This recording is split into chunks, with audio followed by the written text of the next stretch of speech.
Nipple rings in. Today's guest is Poison Stinger Cumho. He's the mayor of New York. He does not have his nipple rings in. He does have his jumper cables connected to his testicles, though, so he may get a shocking revelation here in a little bit. High Desert Pioneer, what up, pimps? Good morning, sir. How are we doing out there in Nevada?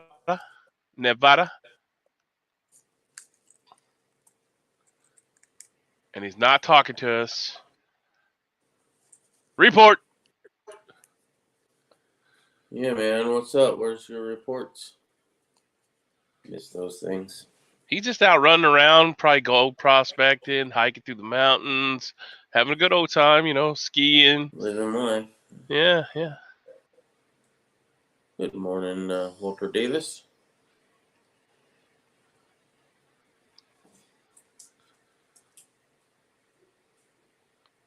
So today's world coronavirus count. Well, this is yesterday's.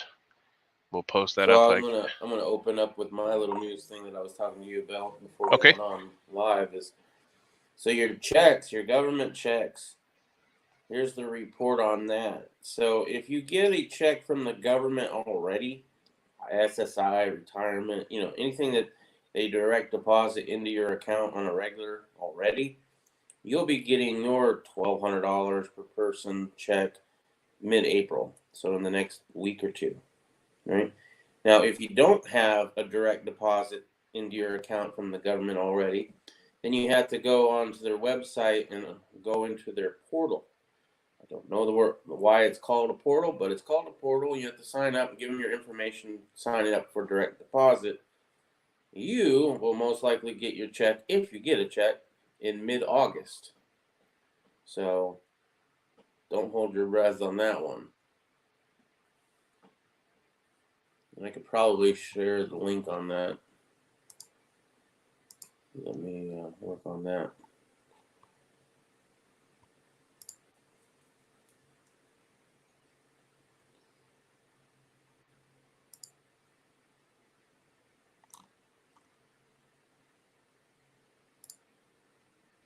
So, since there's a brief intermission there while he's waiting to look for that, Looks like China's poised to attack America during the peak financial social chaos. Even though they're bracing for their second round of coronavirus victims, someone is still suggesting that they may attack us. Link below. Maybe it just tried to tell me no. Hold on. You think that it's a possibility? I mean, I don't watch the news, so I don't know about all the saber rattling going on right now. Yeah, I'm not. I'm just going through what I've seen this morning. I don't either. Like I told you, I was in the damn garden in the field last night till 9 o'clock. So, I mean, this is my daily espresso fueled news spreading stuff. They call this chaos. Just wait. Yeah, right. It's not even begun yet. No, it's going to be getting much, much worse. We've already started seeing the people leaving the city. I was talking with Poison Stinger last night, telling him about some people that are, they're already moving from the city out to our areas to see what they can steal because the cities are locked down. So, Tactical Tone is in the house. And who else? Let me see. I see Walter Davis. Of course, the HDP. Tony. So yeah, they're moving from the city out into the countryside now because the countryside's not patrolled or is widely locked down. So they've already started moving out here and doing some B&E. That's pretty stupid. Yeah. Especially out in the country where everybody has a firearm. Yeah. Not to mention they just happened to try to break into a undercover police officer's vehicle. Poor planning. Piss poor planning. I mean, that's like the first rule. If you're going to go do a little B&E, know where you're B&E. I mean, well, I mean, you could look and see the guys weren't too smart. no. They had that look about them. They were fighting age men who left their country to come to the United States, and under the Dreamer Act. And they're not from the Americas. And yeah, the reason why they left is because they probably weren't smart enough to use an AK to protect their own country. But hey, Walter, good to see you. Good morning, little girl. So yeah, the worst is yet to come. I definitely putting in some flower beds. That's code for concrete shooting emplacements, but they're going to be filled with flowers after they're filled 3/4 of the way with gravel. So that's always a good thing, because you can always put in concrete flower beds. Nobody cares about that. But you start making sandbag foxholes. Right, yeah, that's a different story, right? Right, yeah. So I would imagine that raises a little bit more suspicion. Yeah, I mean, I guess can you make a pillbox that looks like just a nice little garden thing? Oh yeah. Oh, for sure. Well, I did them on one lady's retreat. Let me see here. Yeah, okay, yeah. A lady contacted me, and so we went out and did a survey of her property. Did a security assessment and stuff, and so she wanted shooting emplacements, and I talked her into putting in a beautiful U-shaped shooting position. Garden bed, and so we built her a garden bed, and then dug down in between the garden bed so that she wouldn't have to bend over, and hurt her back tending to her garden. Yeah. So I'd like that even without the other part of it. Shit. Right, and so we put some 6x6s in the corners, and after we put the reinforced concrete flower bed in, and we put some 6x6s in the corner, and then we covered it with the clear plastic, but we used treated 6 or 4x4s, or 2x6s, not 4x4s. We used for the roof, so that later on, if she wanted to add some,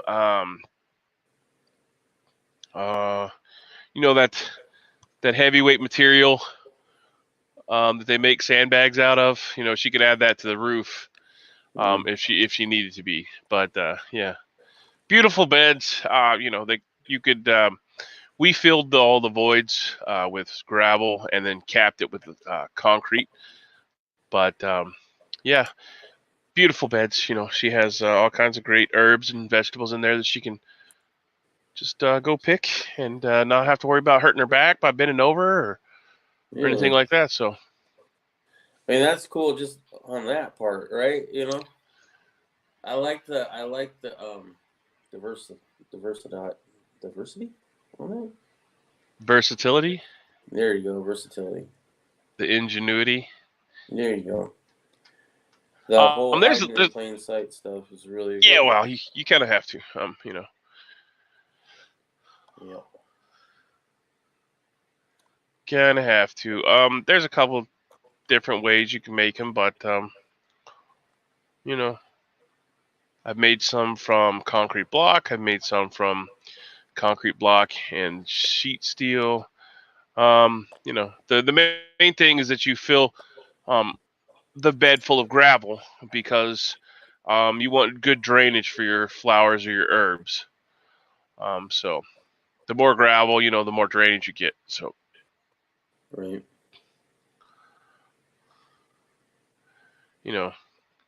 So yeah. But gravel is a wonderful backstop for most anything you could throw at it, but it's also great drainage for your flower or herb garden bed. So, anyways, A lot moving of people don't realize how great gravel is for that, to be honest. I mean, I didn't, at least for a long time. I didn't know about that until recently, the last few years. 6 inches will stop just about anything you throw at it. I mean, in door-to-door military in New York today. What? Really? No. True, Tony. But we got calm weather here this morning. The storm is coming. Yeah, it's going to be pretty nice here today. I got a lot of work to do. I got to drive some posts in the ground. Set some more posts. Just keep the deer out. Keep out the random predator animals, so I can let the chickie mamas roll around and clean up all the bugs and scratch up all my gardens and get all the weed seeds and everything up off the ground. Right.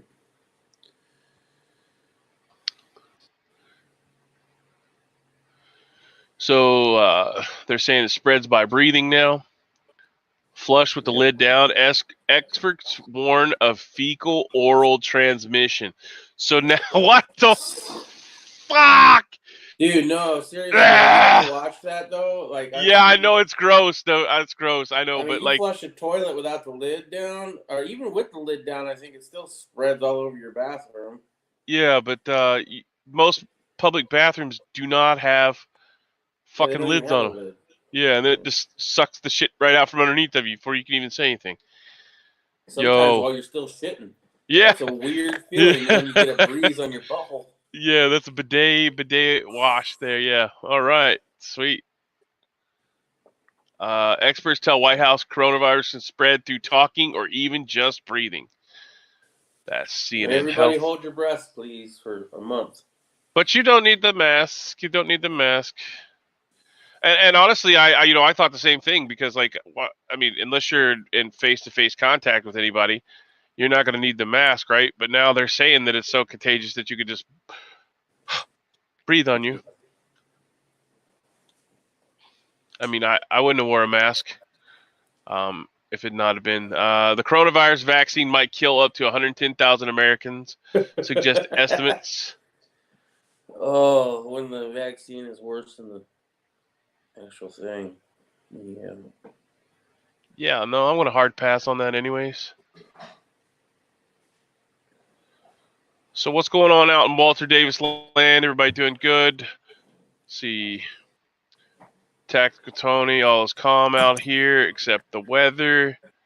Walter Davis home decorations for the apocalypse. How are the laws and the restrictions going on and where Tony's at? You know, I'm kind of curious because I know that's a place that I thought about going to as well. I mean, a lot of in our field or in our mentality here on YouTube thinks that's a place to be. He didn't say that. He was. Every state has some sort of lockdown or curfew or some sort of suggestion. When I talked to him last night, he said, he was still doing whatever he was doing. He wasn't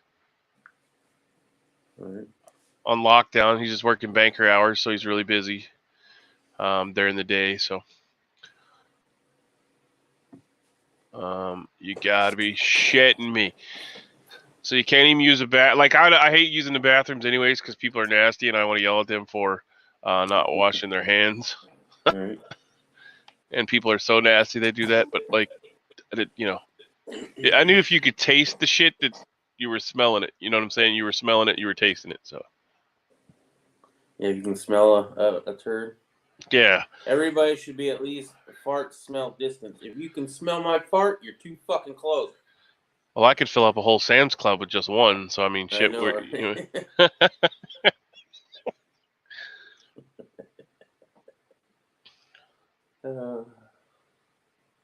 Why you should flush the lid down. Experts warn of fecal oral transmission of COVID-19.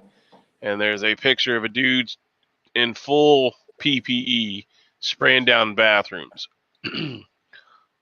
So now they're going to do away with, bathrooms. Right.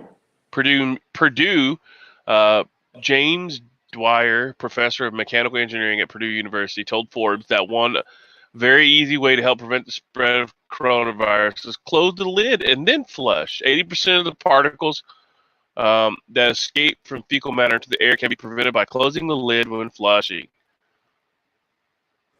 Yeah, but as you said, good luck. How many?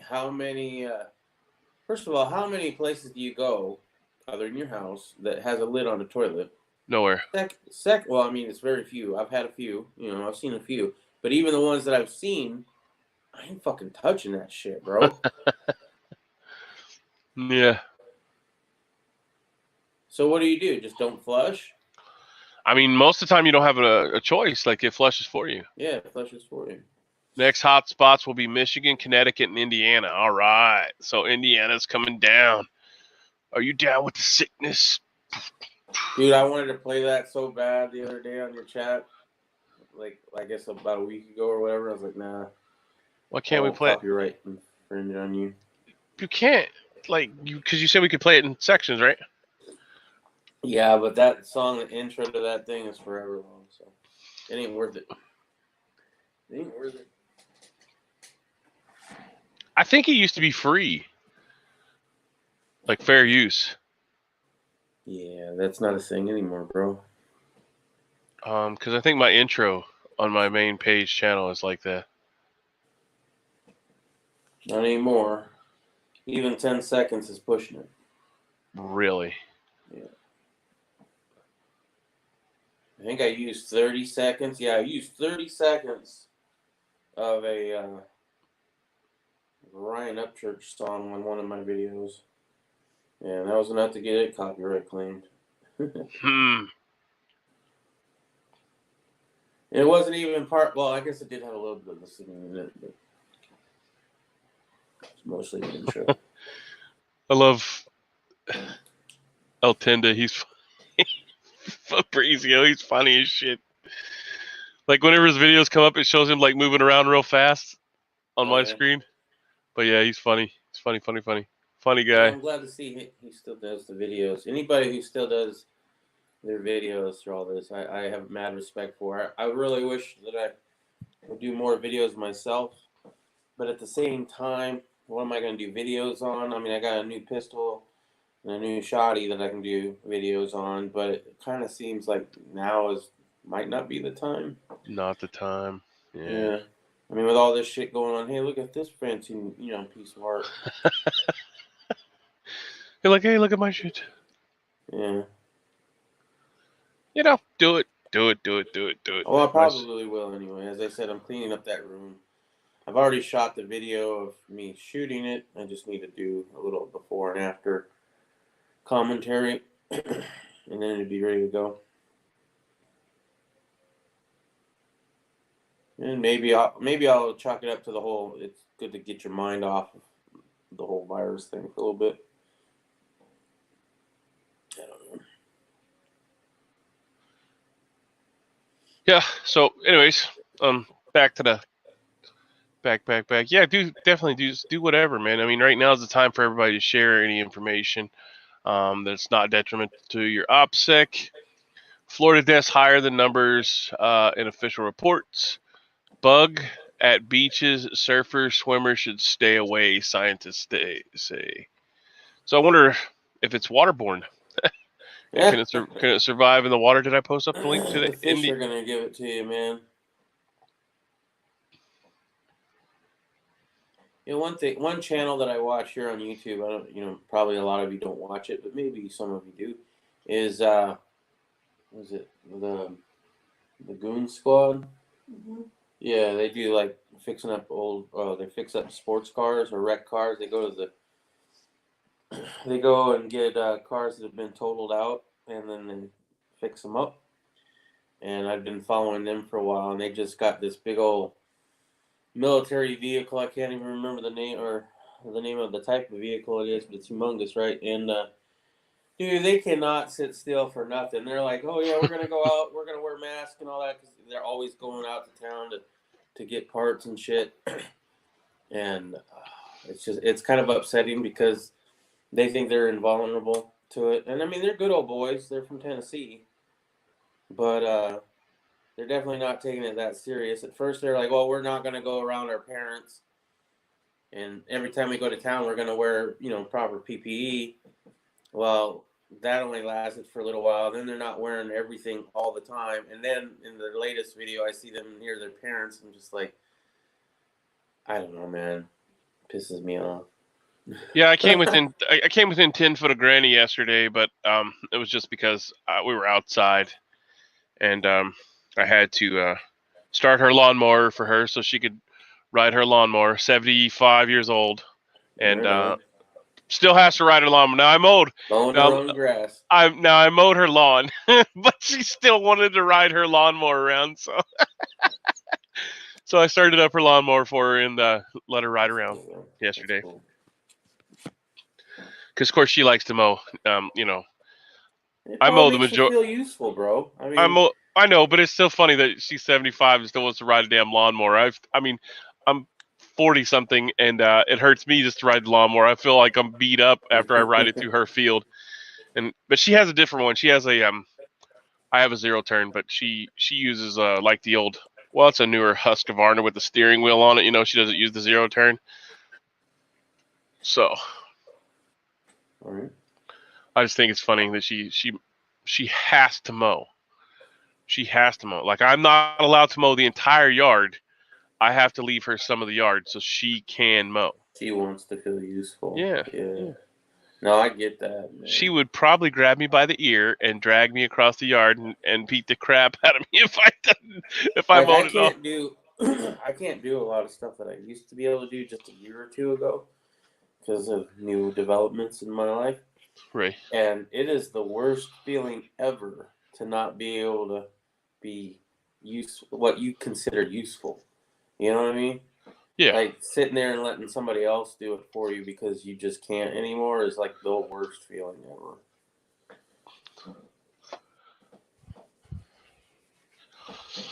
Oh, shoot. I'm sharing a lot of stuff. Yeah, you are. Let's talk about it. The Navy relieves a whistleblower? What's that all about?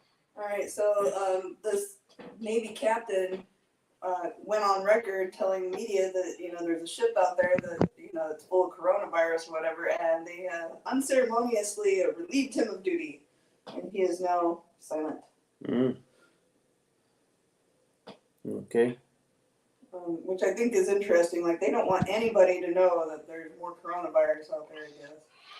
Well, that's an operational security thing for the military, because they don't want other countries to know how bad it is in the military, because it makes our operational readiness not to full capacity. So that's kind of like showing your hand. That's the only real reason why you shouldn't say anything about it. He's not really a hero. He's a fucking idiot because you're putting everyone at risk by telling how bad it is in the military. Now, if it was something that the military done to our guys and he done that, then that's, yay for you. But this is something that China done, and they know how bad it is. But I just you just don't want to tell on fucking. Like I said, if our military done it to them, yes, please tell. But our military didn't do it to them, so maybe not. Well, although, if we're doing conspiracy theories on anybody but China, giving it to China to make it look bad for China, I'm saying the Russians did it because I think they closed their shit down first, didn't they? I think they did close it down, clamp down faster. So yeah. I mean, they take that shit seriously, though. They also take their food seriously. If you look into their food stuff, they wouldn't allow Monsanto. Putin would not allow Monsanto to bring any of their nasty GMO bullshit into his country. So they're all organic. I mean, if you were to get organic certified, Russia's the model you want to follow because they're organic certified. You know what I'm saying? So they don't allow a lot of good qualities to Russia. That is for sure. More military. I mean, I don't like Putin in a lot of ways, but at the same time, he's got to, some of this shit is pretty decent. I wish our presidents would implement some of the same shit, when it comes to foods and other things. Maybe not so much the, worship me or die shit, but Yeah. You talk bad about Yeah, well, I mean, it would be good for Trump because if he done the same thing Putin did, if you talk shit about him, you would be no longer. They would disappear your ass. We will erase your ever-loving life right off map, okay? And then we go home and drink vodka. Russia has sent like a butt ton of aid to Serbia. I guess Serbia's president reached out to Putin and asked for help, and he was like, sure, and just like packed up a whole bunch of military planes and shit to send them aid for the coronavirus. It will come with a price, though. We will come take your women and children. Oh, I'm sure there's going to be some. I think was it Serbia that has a military base that has it's a Russian military base on it. Yep. Okay, so that's probably why. But they did send us a whole plane load of shit too. So they sent us one too, with the intentions on if things get as bad over there as they are here, that we will send them stuff because we're ramping up production. In the Philippines, president gives shoot-on-sight orders for violations of quarantine. Yep. What? He said, kill them dead. Like, if anybody leaves when they're not supposed to and the military is out patrolling, he said, shoot on sight. Like, you don't get a warning. You're dead if you leave the house. Huh. Lovely. See you in times, brother. What are you going to do with your $1,200? Hookers and blow. Right? I mean, I won't ever see it. I got a wife and 2 daughters, so like you know that shit's gone. They're gonna need makeup for the apocalypse. You're gonna be getting yourself a soda fountain, bro. Yeah, no, probably not. But that actually might be a good prep for you. Anything to keep her from going out and about in town might be a good idea. Oh no, she doesn't go out. I'm the only one that's allowed to go in anywhere. It's really rather annoying. Because people give you the stank eye for like, why you wearing a mask and. Really? Yeah, yeah. I don't even care. Like these people, when I had my goggles on and my mask on, and people were looking at me, staring me down hard, and like security will come real close up to my face and look in the goggles and see who I am. Oh, you'd get shanked bigger than shit if you came that close to me. I'll be like, no. You need to start wearing a burqa, then they won't mess with us. Well, I do have shamogs, so I mean, I guess I could wear that over top of it. Might be kind of weird, though. They're sending more military to the southern border? Yeah, they're trying to prevent border crossing of people with coronavirus because even though Mexico is reporting relatively low numbers, it's just because they're not testing. Right. And they're like pretty much all of Mexico is probably infected. They don't want people crossing the border. And then they ordered 100,000 more body bags. For our military. 100,000 more. They're expecting a lot more bodies. All right, so the beachgoers are suffering from skin rashes, stomach illness, and serious ear and respiratory infections. If you go into the water within 3 days of a heavy rain, because of the bacteria and pathogens washed off the roads and into the ocean, raw or poorly untreated sewage entering what? Prather fears that SARS-CoV-2, the virus that causes COVID-19, could enter the coastal waterways in similar ways and transfer back into the air along the coast. So this guy is saying that by pooping and flushing it down the toilet and going into the poorly treated sewage centers and then being flushed out into the ocean, that it could come back ashore through the air because of the churning particulates and microscopic pathogens. It says every time the ocean sneezes with one big wave or two, it sprays these particles in the air. She believes that the new coronavirus is light enough to float through air much farther than we think. The 6 feet rule, she said, doesn't apply at the beach, where coastal winds can be quite strong and send viral particles soaring. Get the fuck out of here. So this is like in the water.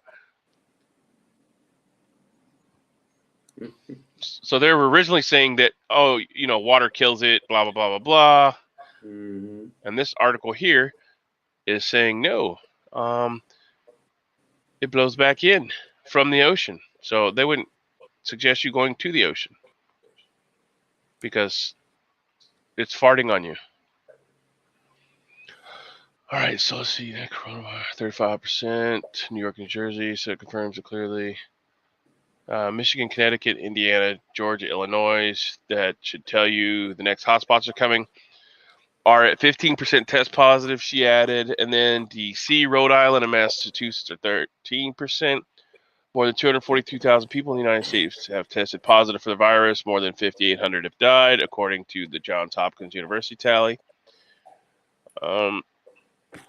High level of negatives in states without hotspots. California and Washington remain steady at 8%. Why are we not going down anywhere? Okay, that was a useless article.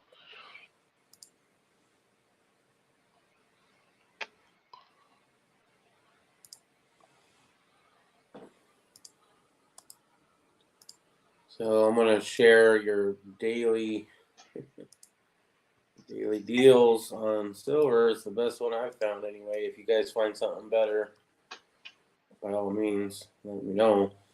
But that is a 10-ounce bar for $178.60, so $17.86 an ounce. Damn, it went back up. Yeah, well, silver is at like $14.40 an ounce right now. I mean, that's like a couple dollars over. It's not the worst. It's still under $20 an ounce. HDP says, I call BS. Yeah, about it being in the water, I think he meant. Yeah, well, I mean, it pairs very well with the article about flushing the toilet and it coming back up. So,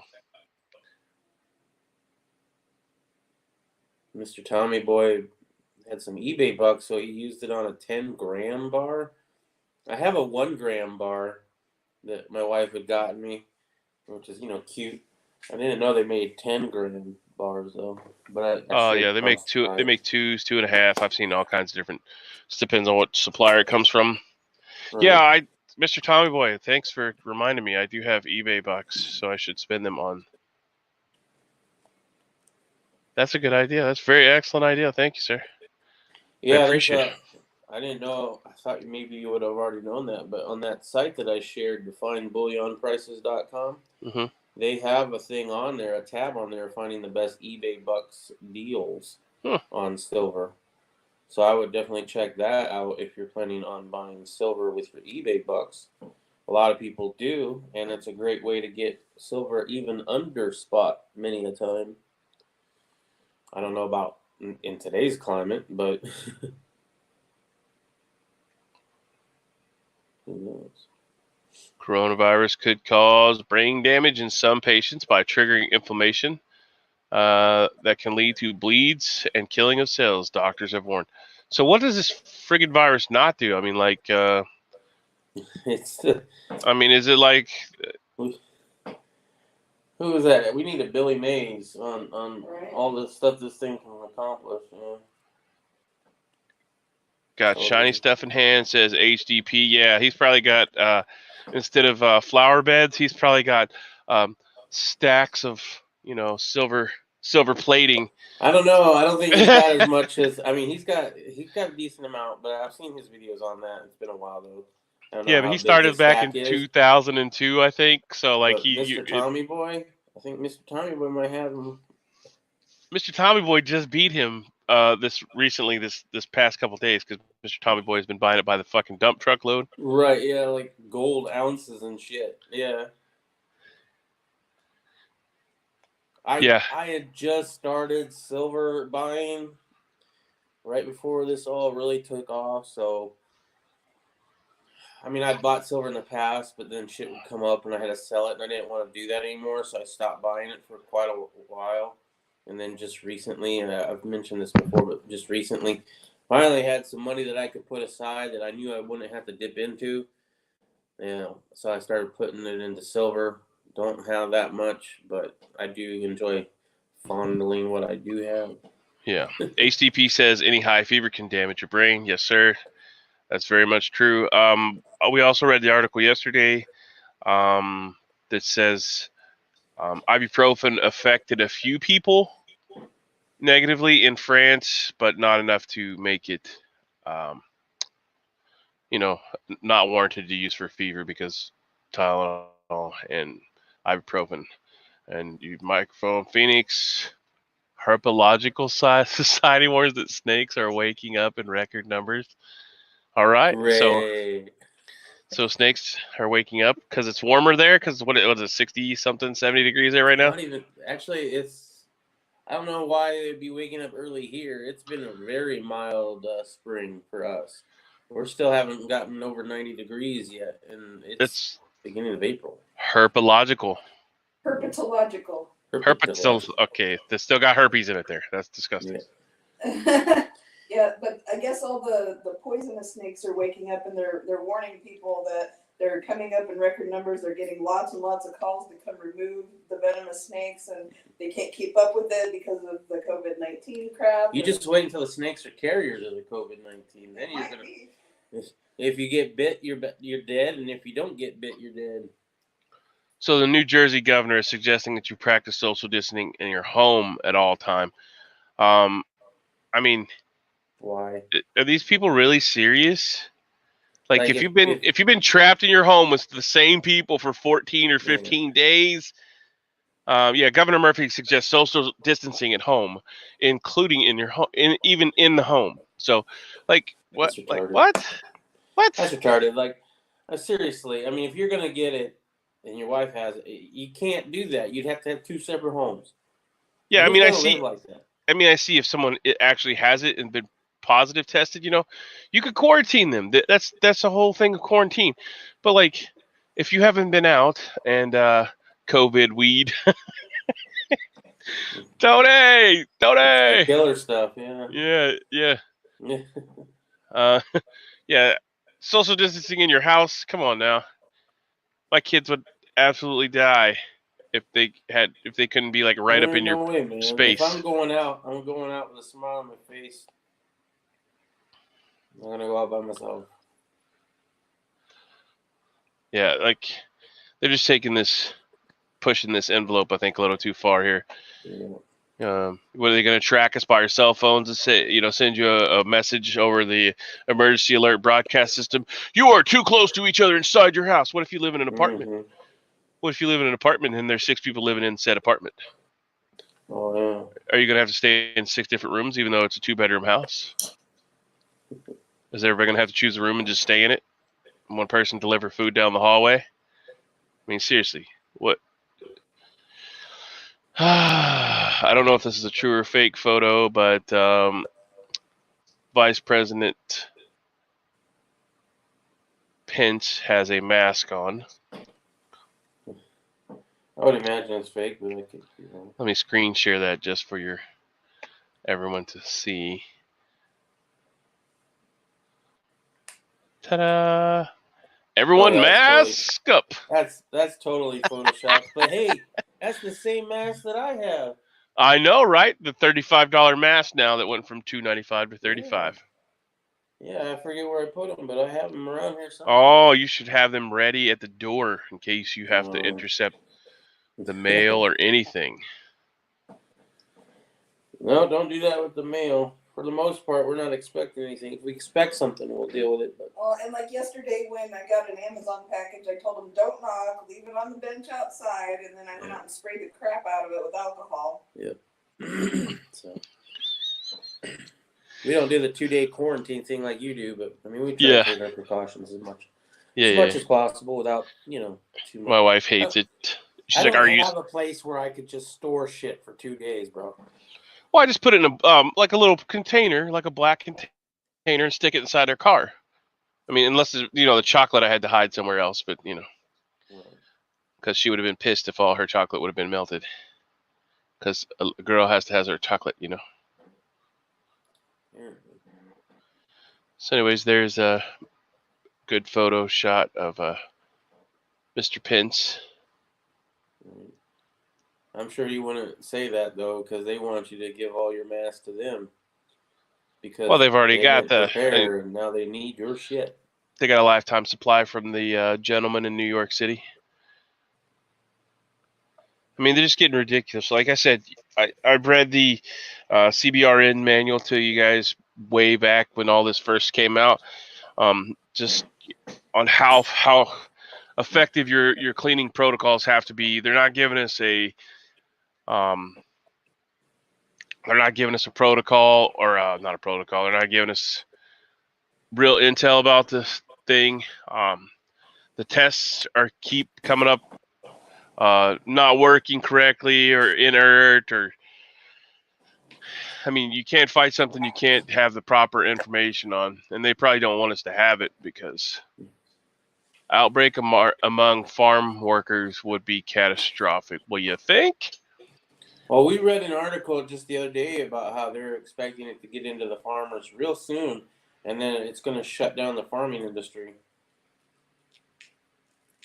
What was that article? You shared that yesterday. I shared that on yesterday's chat. Yeah.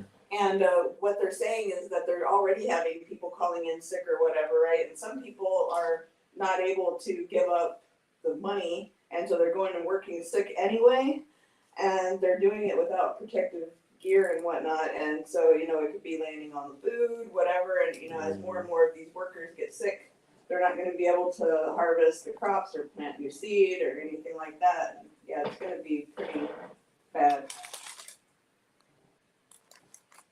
So yeah. Did you hear they're only separated and not divorced? Who's that, Mr. Tommy Boy 9? Yeah, I don't know.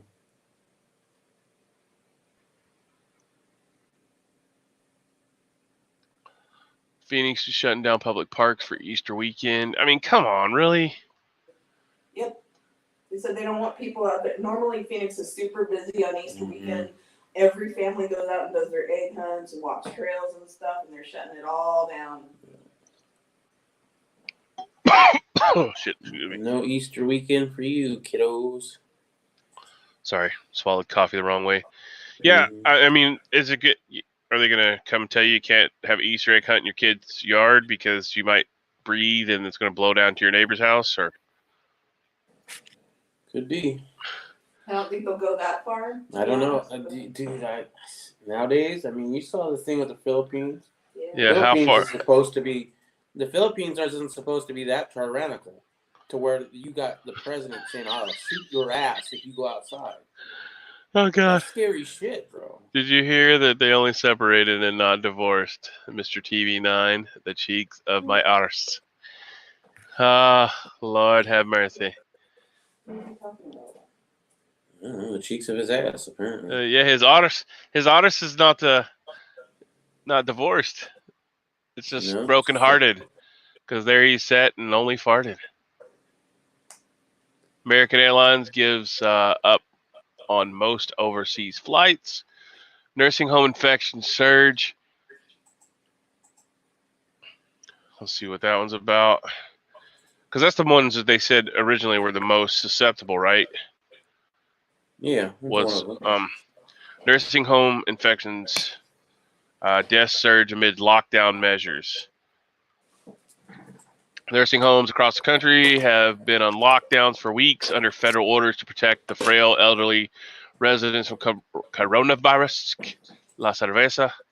But the wave of deadly outbreaks nearly every day since suggests that measures including ban on any visits and daily health screenings of staffers either came too late or were not rigorous enough. Recent outbreaks in Tennessee, Ohio, West Virginia, and Maryland have pushed the death toll to the nation's nursing homes to at least 450 and highlight the biggest gap. Screenings of doctors, nurses, aides, and other workers do not involve actual testing, but of taking temperatures or asking health questions, and still allow infected symptomatic people to slip through. I mean, I told you from the beginning, those stupid strict guidelines, they're not stupid, but they're strict. Yeah. The strict decontamination procedures. The Easter Bunny is hiding germs this year. Shooting on Oh, Santa bringing you presents isn't gonna. I mean, this will probably be going on still then. That's gonna be the whole thing. That's definitely an older joke because I haven't heard that one before. That's it's pretty good. Yeah, that's definitely an older joke. And there's the article I posted. The Dow should be a few thousand now, with the jobs of 10 million plus out of work. Oh, so the job numbers are at 10 million without jobs right now. They said like I think a third of the country is out of jobs now. That's crazy. It's weird how we went from having record low numbers of unemployment to like the worst unemployment since they started recording in 1967 or something. It's gonna be bad. Das.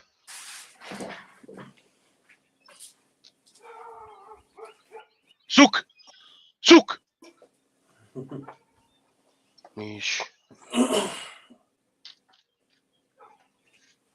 My dad told me a lot of jokes from back in the 60s, but I can't repeat any of them on live air. Yeah, they would be considered insensitive and or racist now. Yeah, definitely one of those.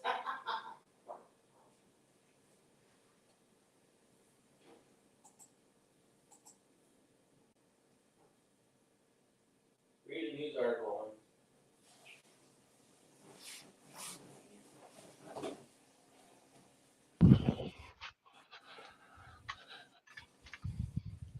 So here in Phoenix, there's a N95 mask vendor that's police, fire are reported for price gouging, and they're trying to get the government to go after them.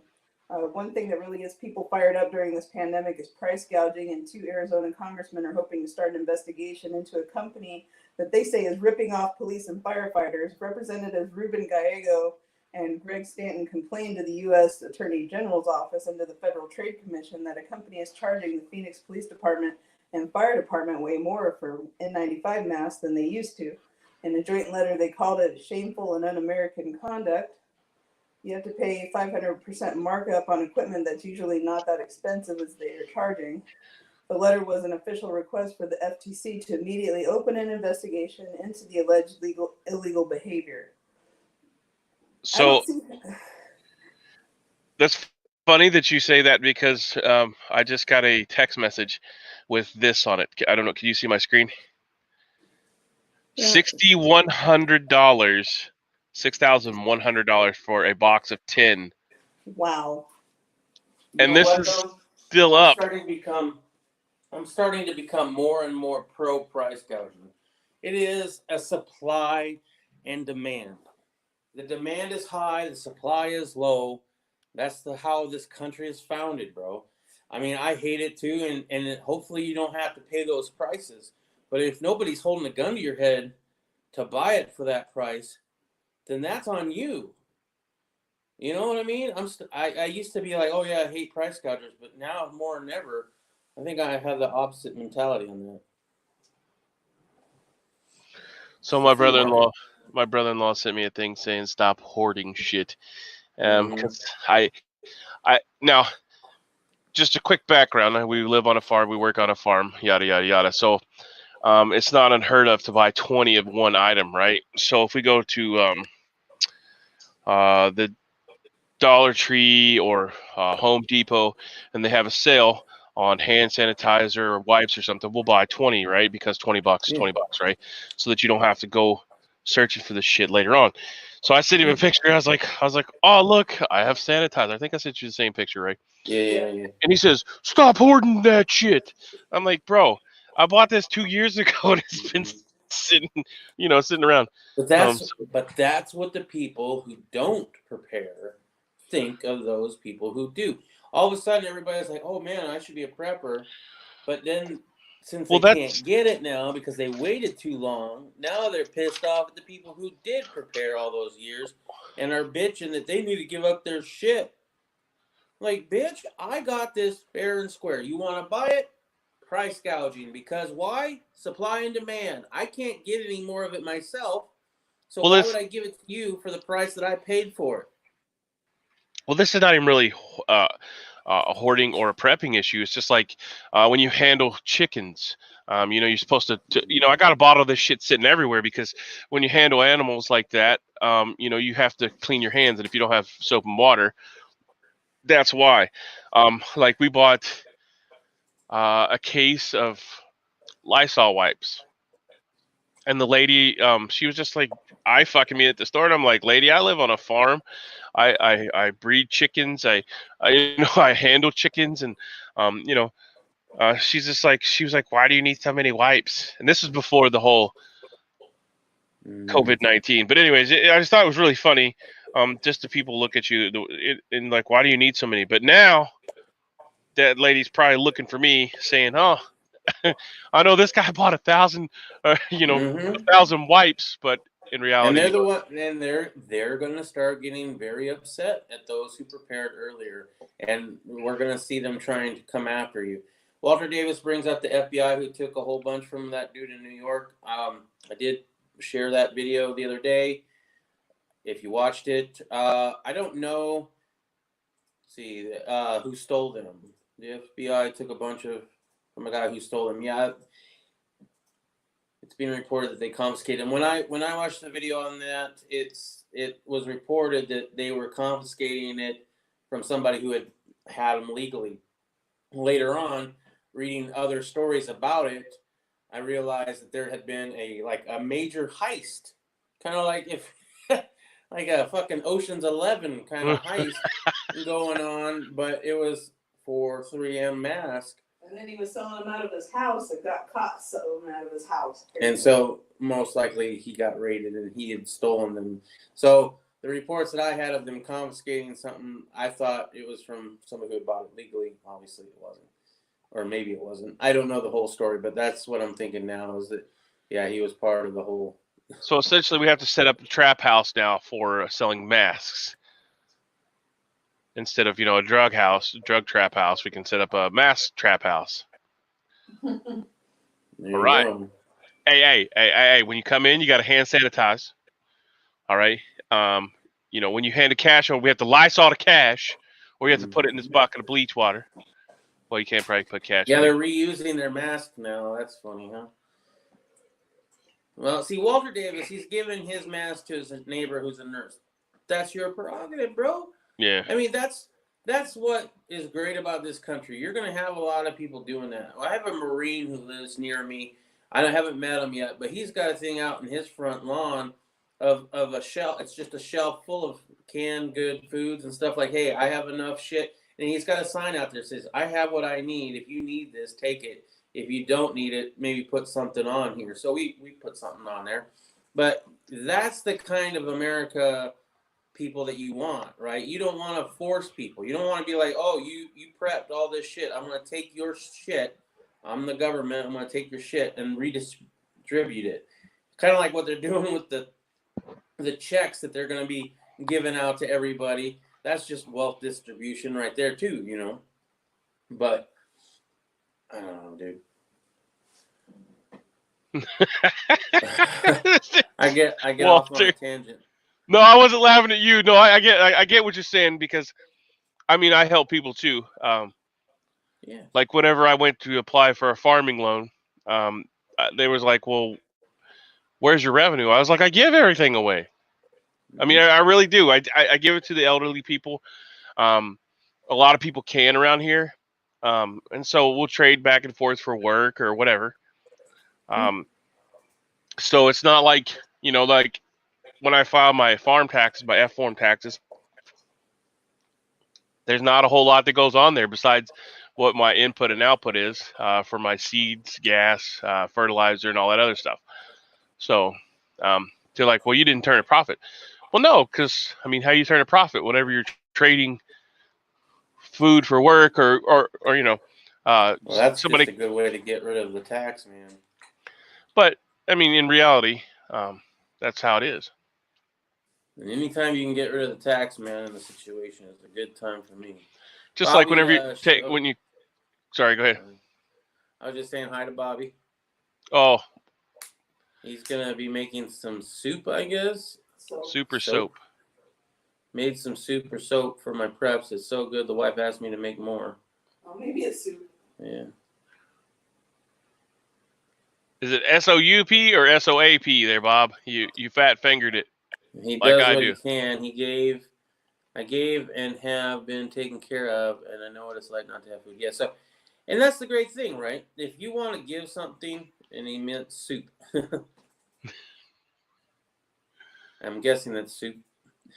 It's a little bit misspelled. There you go. You got it now. You got it.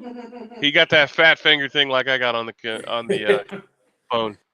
But the thing is, okay, so if I have a whole bunch of masks and I give them to a nurse friend of mine, that's one thing. If I have those whole bunch of masks though, and I don't have a nurse friend, and somebody wants to buy them from me, I'm not going to charge you what I paid for. I'm sorry, I'm not, because I can't buy them more for myself, and I am now going to give you something that I can maybe use myself. You're going to pay a lot of money for it. And the same thing with the government agencies too. It's supply and demand.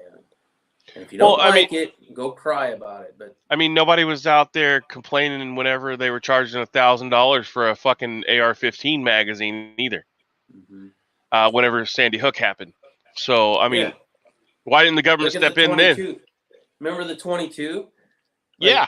A brick of 100 of it used to be like $8, and then it jumped to like 30 or 50. No, it was over $50. Yeah. For that same thing that was usually like $8. Yeah. And you know what? I didn't like it, and I didn't buy it because I had prepared earlier, and I didn't need 22. But if I had needed it and I had wanted to buy it, I would have bought it, and I would have been fine with it because that's what you do. Tony thinks it's the end. I don't know if it's the end of the world, but there is a lot of shit going on, bro. There's earthquakes going on too. We had an earthquake in Idaho the other day. Did you get a chance to view my crazy orb video that I sent you? I saw the video that I can't talk about on here because it's not PC. I didn't see the other one. The orb video of the unidentified flying object? No, I didn't see that one. I sent you a link to it on your email. Good luck and Godspeed. Yes, sir. Same to you. We ain't coming back from this. Hey, I keep telling people get stuff in the ground. Get stuff in the ground. Now's your time to turn and burn and try to. I mean, every day that I can, I'm out here putting new stuff in. We have. I mean, I need to be doing. I'll probably do seed bombs because it's supposed to rain Saturday, but I'm going to take all of my muffin tins and I'm going to make seed bombs out of all of them and go spread them. Do a video on that, man. I don't think you've done a seed bomb video, have you? No, I haven't. In some ways, I feel like it's illegal because I'm actually tossing seeds out on somebody else's property. I'm sure, but I mean, well, maybe don't call. I'm doing a service. Well, that's what it's called. Yeah. If you go to hold on, let me find it. But anyways, if you go to, I'll put the website up here later if I remember to find it. But see, so last night I made 3 crock pots worth of beans. That's a whole different meaning when you're talking about Bobby. I know. God love Bobby. Mm-hmm. We gave the 92-year-old man. We are feeding our neighbors and kids when she is at work. She is a nurse and needs to work. Bobby says, no fear porn meant. I just don't see this getting any better. Oh, I don't either. I mean, no matter how we do, whether we all die from this virus or we all survive, but now we live under even more tyranny. Yeah, it's gonna be bad. There's definitely gonna be a different world at the end of it. Sorry, I'm laughing at Tony, not you. Yeah, it's a serious situation, but you can always count on Tony. Tony, you should stop being whatever you're doing and become a comedian, brother. I would definitely support that. And if you need security, what do you think about that, though, man? Would you do a seed bomb like that? No, I won't. Not live on air, anyway. No, I wouldn't. I mean, I don't have access to that. Well, you don't need to, man. You teach Tony how to do a seed bomb. Exactly. He'll do it for you. See, just like I'll show you how to make a raised concrete garden bed, and whatever you decide to do with it is up to you, not me. So yeah, just like anything else. So Bobby says, I'm a member of a homesteading group on Facebook, and this couple has been posting for months now about, what land do I pick? We want to start homesteading. They don't know anything, right? And they've been posting and posting and posting. And so they finally bought their land, and I forget where it's at, but they bought their land. They started posting pictures of like, these are some really strange tomato plants. I've never seen anything like that before, and everybody's just cracking up, and they're dead serious. Like, they had no idea what those plants were. I was like, oh my God. Hey, man, that's a bonus if you get land of that. well, it grows. It's an actual nitrogen-fixing plant. It's really good for the environment, but somebody can make money off of it, tax it. So yeah, that's what I was laughing at, Tony. There, slow cooker, dang it. You didn't say that, Bobby. That's what I said. Yeah, he mispronounced it. You spelled it right. On purpose. Vet TV has a really funny bit. Yeah, Brittle Girl sent me a animated thing via text message, and it was pretty funny about how people touch everything with their gloves on after they come from the store. It was what I was explaining, but it was a video of some lady actually going through how people think that they're protected because they have gloves on, but they scratch their face, they take their mask off with their so yeah, I'm in 2 different places here trying to figure something out. You can use clay in the seed bombs. Yes. Yes. I posted up the article on one of the other chats,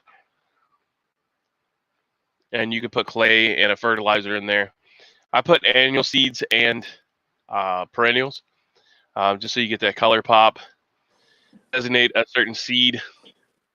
I don't have any sitting in front of me right now, but like if you wanted to plant asparagus seeds in one batch, you could plant perennial flower with that, so you know where you threw the asparagus seeds at. Now, of course, some of this is going to get eaten by the wildlife, but it was meant to, put stuff on trails. Right. Who called it? I think Guns Coast to Coast called it trail magic, but there's no better trail magic than like walking upon a blueberry bush that's in the wild. You know what I'm saying? And the Tactical Tony, if you're going to do that, man, it'd be kind of funny to do those at like the DEA agent's house.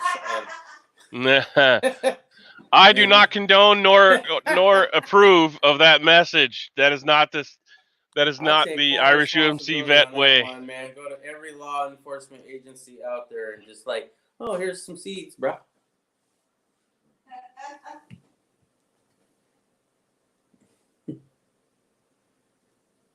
What you do is you get the SJWs to distribute those, have them go out to different agencies with the pre-made seed bombs, and they think they're just giving out wildflower. Okay, I found if you're interested in anything farming, hugiculture, rocket mastos, any of that stuff, I'll put the link up here as soon as I get it up. Yeah. But you just have to go look. There's so many ways to help the environment without getting a pat on the shoulder. So Sure. I am a member of this forum. If you're doing it for a pat on the shoulder, you're doing it for the wrong reason. Right. But there's things that you can do. That's the link right there. Look at me, look how great I am. How charitable. I do all this stuff, and I'm like, okay. Well, yeah, Bobby, I'm sure you didn't use shitty cat litter. Just because we crack on you for using a shitty holster does not think we pre-fertilized cat litter. Yeah. Come on now. Anyways, Permies.com is a really great place to go and read. I know Poison Stinger doesn't like to read a whole lot there, so It's hard, bro. But I have a complete library. My wife is always on me, as you've heard, books are important. When I was younger, books were not important.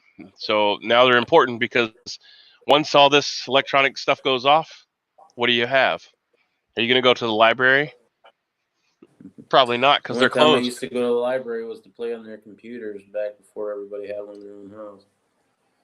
So it's been about that long since I've been to the library since when I had a kid that went there. But that's a really good. Our library does hand out seeds. I wonder if they're still open. We could probably grab some free seeds there. Yeah, there's a lot of places that do. If you go and actually put some effort into looking for it, in Tennessee, they actually give you free trees. A lot of states will give you free trees. The Arbor Day Foundation, if you make a donation of $5 or $10, they'll send you some trees to plant. I support that cause every year. Not used cat litter, enriched cat litter. Says Walter. So Bobby says what cracks him up is the people who come to his videos for the solar stuff. They think that right off the bat that he does it for the earth. He says, I do what God tells me to take care of his earth. I never did solar videos. If I had stayed out where I was living, I might have eventually gotten to that. I mean, I did a few videos on our setup. Yeah, when I talk about going green, you know what I mean. Ice Cube. I'm not Tactical Tony. That's a whole different kind of going green. But I'm going green for the cash. You know, if I can save money and not have an electric bill, that's the kind of green I want to do. I don't think we're endangering the planet. I think, I believe in Jesus. I believe he's going to come before the planet goes to shit. I don't believe in global warming. I believe that God is getting close to coming again, and he's letting his hands off and letting the devil do what he wants, right? But as far as the whole carbon in the air and stuff, it's a whole cycling system. It always has been. We use something, we burn it up, it goes up, it comes back down, it gets put back into the ground, we reuse it. This whole global warming bullshit is a myth, in my opinion. And as far, but I'm all for solar panels if it means I don't have to pay for electricity anymore. It's a one and done kind of setup. Same thing with rain catchment. It's all about not having a water bill. So that's me going green. But I get it. I would imagine, a lot of your people that go to your videos nowadays thinks that you're all about, peace, love, and harmony. That's what everybody says about. I think Walter said it sounded like a hippie commune. Yeah. Whenever I told him what I wanted to do to put people back to work in farming. So, but yeah, here is an actual link to the Permies forum that talks about seed bombs. And you actually get little badges and stuff over there if you complete them and take pictures. So recognition. Yeah, I don't have any badges. I post on there a lot, but I don't have any badges. I don't have time to do a lot of videos. Right. Wow, that's an old fucking reference, bro. What's that? What'd you say? Badges? Badges? We don't need no stinking badges. I have badges. China is the reason for the global problem. Reference, then yeah. I don't watch a lot of TV either, man. Come on now. Dude, this is back. It was like the 70s, I think. It's a very old reference. Are you dating yourself? Yes, I've dated myself many a times. Oh. I am a very good date. I put out on the first. Oh yeah, oh wow. Look at that. You go. From a China is the reason. 1948 film called Sierra Madre. Really old. Probably like free of copyrights now at this point. It's black wow. white. Well, I got the reference because Weird Al made a reference to it in VH1, the movie. And so I had already known about it from there. So. And the reference I was making is when Poison Stinger says, if I go green, Ice Cube says it in his song, if I go green, you know what I mean. See, China was the reason for any global problems. Air quality worldwide since they shut down has gotten better. I can see that. whenever you have to project the sun coming up on a screen in the middle of your city so that people can see it because the smog is blocking it out, there's a problem. Mm-hmm. I had no clue they were saying singer.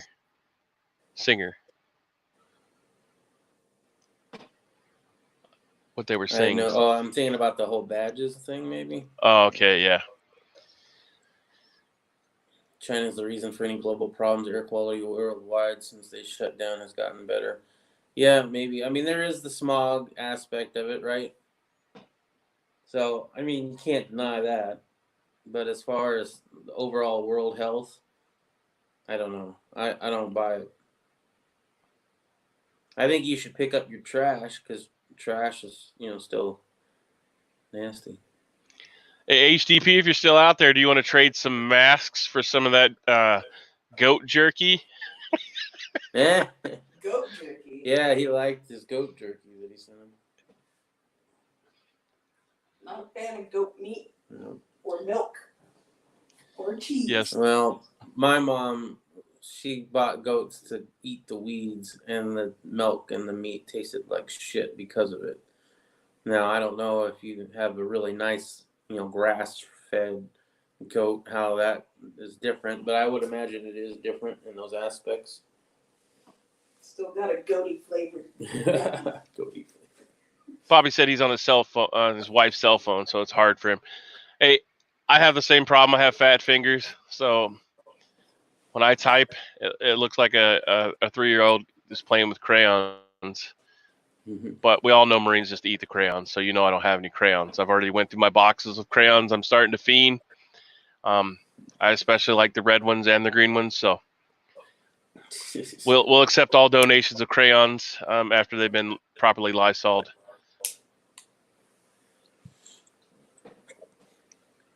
So the Pew Research Center estimated that about 1/4 of the U.S. farm workers are undocumented. A U.S. Department of Labor survey estimated that the share of field workers who are undocumented is closer to half.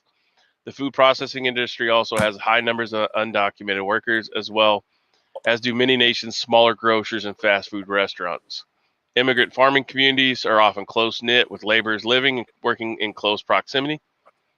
A California-based Western Growers Association states social distancing is difficult or perhaps impossible in certain settings, such as harvesting, transport of workers, and housing. One California grower told the National Public Radio that coronavirus penetrates the agriculture community, it will spread like wildfire.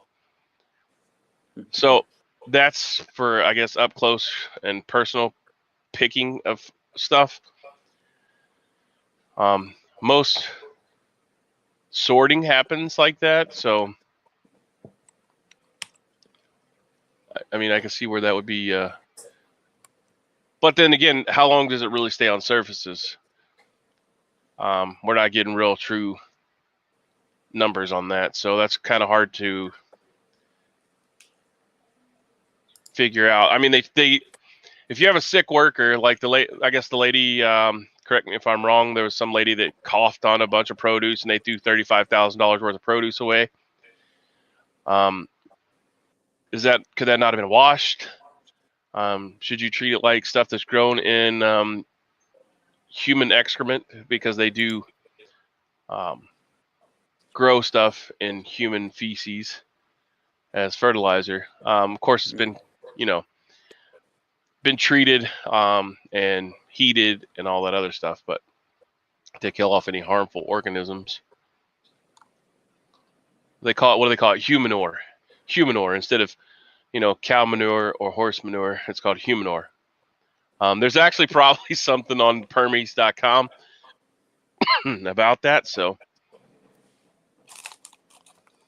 interesting. Composting toilets. I mean, you can use those to. I didn't know that you could compost human waste. I mean, I thought human waste was bad for plants. It is if it's not done properly. I don't know the actual. I've never tried to or want to use it, but I mean, isn't it the same reason why you can't use dog shit for fertilizer? Because it's like if you eat too much meat or whatever, it's bad for the plants. Let me see if I can find a link to it here, and we'll discuss it real quick. Yeah. I know you can use it. Whenever I was deployed overseas, we got stuff from countries, and you had to wash it with bleach water, essentially, because it was grown in human ore.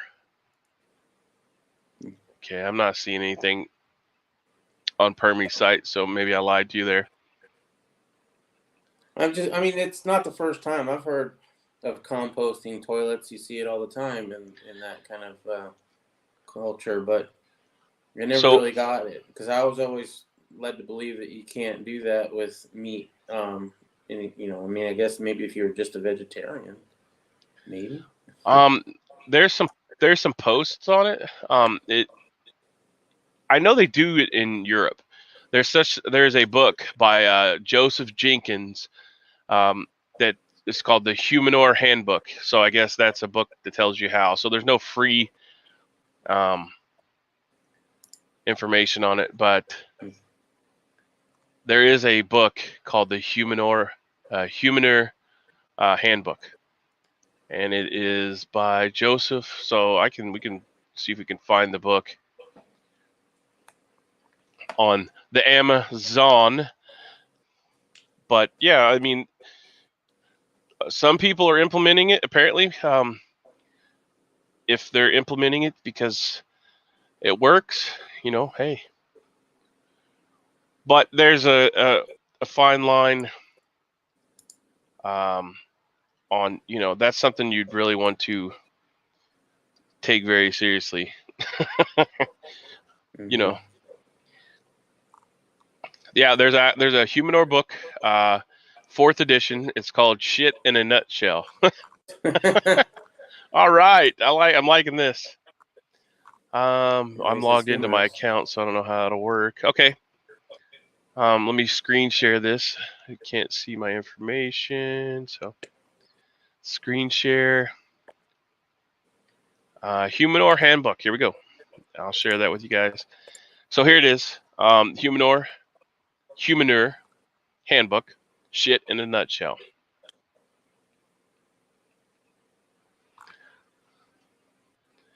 So that's the book. Midwest Book Review, Whole Earth Review. I mean, I'm interested in it, but I don't think I'm interested enough to actually start doing it. I mean, I don't know. Manure is not that expensive to just go buy. We bought a whole truckload of manure from alpaca farm for like $4. You know what I mean? Right. Yeah. So, I mean, there's some laws about bringing that stuff in from other places. So. Yeah, I guess. I think they don't passed. give a shit. I claim ignorance on that crap. You don't give a shit. I don't give a shit or crap. Yeah, I know, right? But at the same time, there's you know what? There's too many fucking laws. Because I wouldn't have known that unless you just said that. And right. if I'm not hurting anybody and I'm just bringing in manure, fuck you, man. What's the business of yours? I don't care if there's some fucking booby bird that might be extinct if it gets a certain nut out of a piece of shit. It lands on my fucking property. It's not my fucking problem, bro. You think you have to save the wildlife or whatever? That's what reserves are for. Keep them in check. Oh. Pisses me off. I just don't. I like it to where my kids can go out and eat anything in the yard. Mm-hmm. So that's my big thing. Like if they go outside, yeah, you want to wash it off, but then again, I don't grow anything that you can't. It's not edible for the kids to go out and just take it off. Of course, you want to wash bird poop off. Yeah. You don't want to have the bats shitting on your vegetables. As a rule of thumb, for sure. I mean, I do that with farm fresh eggs if I have them. We never just left the bird crap on there. Well, yeah. I mean, you don't want to crack it open and get salmonella in your eggs from the birds, right? Yeah. Pretty much.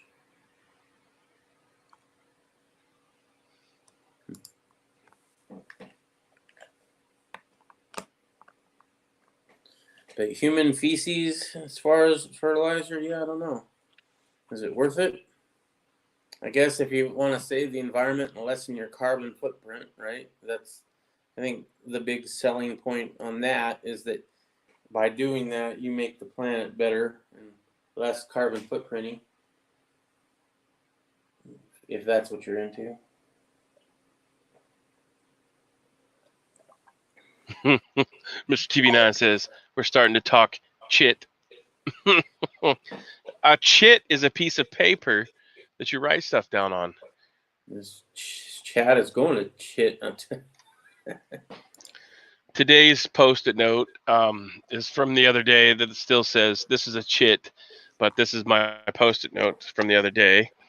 I forgot what I was going to do, so I wrote down a hasty word there. I know my grandpops would plant fruit trees on top of the old. Yeah, I mean, because it's already broke down by then. So yeah, that's a good idea. Like if you have an outhouse, check your state and local laws on that too.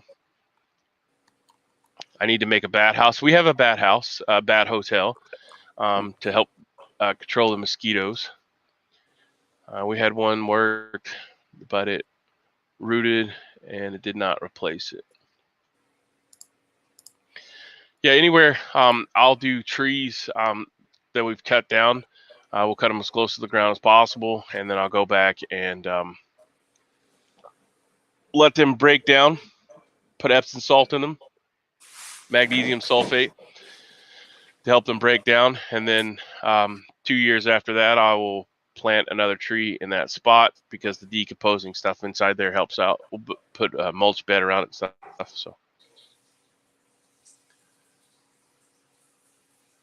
see if there's anything new over here at the websites we use for information.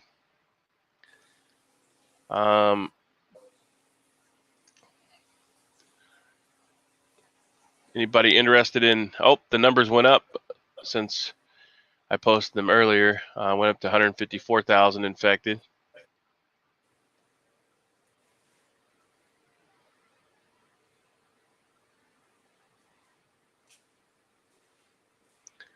Let's see. Mr. TB9 says I'm working at pushing tobacco into tubes. Did about 50 so far. Mr. TB9 is doing this for his wife, so he's a great husband. He's over there making homemade cigarettes for his wife.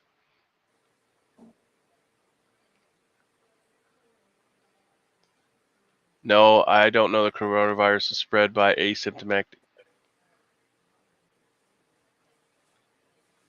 Oh, yeah. There are still governors in America who don't know the coronavirus is spread by asymptomatic carriers. Right. So it's, I've heard from 14, 17, 21 days. It could be 21 days that you're asymptomatic. So for 21 days, you could not know and you're spreading it around. Experts and advisors doubt 240,000 deaths estimate from the White House. So they're saying, experts are saying that they don't believe that 240,000 deaths are possible. Sailors cheer ousted commander as he departs the ship. Navy fires captain who raised alarm about aircraft carrier outbreak. Pentagon gags whistleblower. I mean, what do you expect is going to happen? Like the same concept with the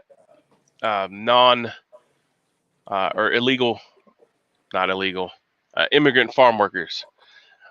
The same concept. If 50 of them live in a house, one person gets it, all 50 of those people are going to get it, unless they follow, strict quarantine procedures. But then again, the likelihood of them knowing that they're symptomatic, because the incubation period is so varied. I mean, in 21 days, those 50 people that live in the house, or let's say if a farmer has a bunkhouse, right, like an open squad bay in the military, And there's 50 beds in there for his 50 farm workers. So he puts them up, provides room and board or just boarding for them. And one of those people is asymptomatic. So all those people are living together, working together, cooking together, eating together, and they're living all in the same building, right? Same way on a ship, you're all living together. So if one person has it and they don't know it for 21 days, and they went through and cooked, eaten, cleaned, slept, and if it's just transferred by breathing, and you do not have, proper ventilation or HEPA filters on your central heating and air conditioning, and good airflow, I mean, the likelihood of everybody in there getting it is, 100% in my book. So Mr. Tommy Boy says his wife has around 175,000 in her account, so he has to be good. Dude, 175,000 in your account, that's not the place to have it right now. When the crash comes, and you know it's going to come, Mr. Silver and Gold, you know it's going to come, the banks are going to lock that shit up, and you're not going to have access to it anymore because they're going to need it for themselves. I would get that out of the bank. If the predicted depression happens overnight, yeah, it's not going to be worth anything. So Mr. TV9 is definitely doing the right thing by buying silver, to hedge against superinflation and the depression that's forecasted to come. So, if you have everything you need, I wouldn't sweat it, because if you have everything you need and you can grow or have everything on hand, and you're stacking silver and gold, I mean, I wouldn't leave money in the bank like that. I mean, you're definitely doing in the right direction, but invest in stuff that's going to make your life easier for sure. I'm still a big proponent of hand tools. We have a tractor, but I still like to do everything with hand tools because keeps you in touch with the earth. A lot of people aren't like that, but I know what input and output comes in and out. So, Irish USMC Vet, did you see the video I made of the homemade UVC filter? Yes, I seen that. Good job. Great.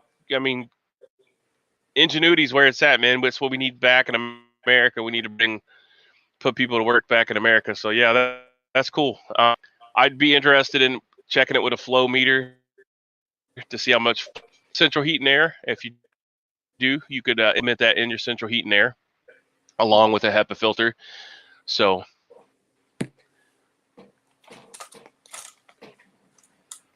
you could check the airflow and see how much it's actually drawn. And it works within 3 feet too there, Bobby. So a whole house filter is the best that you can implement. But for just generalized location that you're mostly in, you and your wife, that's a great idea. So yeah, I watched the video. You can't have a Navy captain on a capital ship claiming they're infected and not combat effective. Right, exactly, Walter. That's what I was saying earlier. Realistically, we know it's happening, right?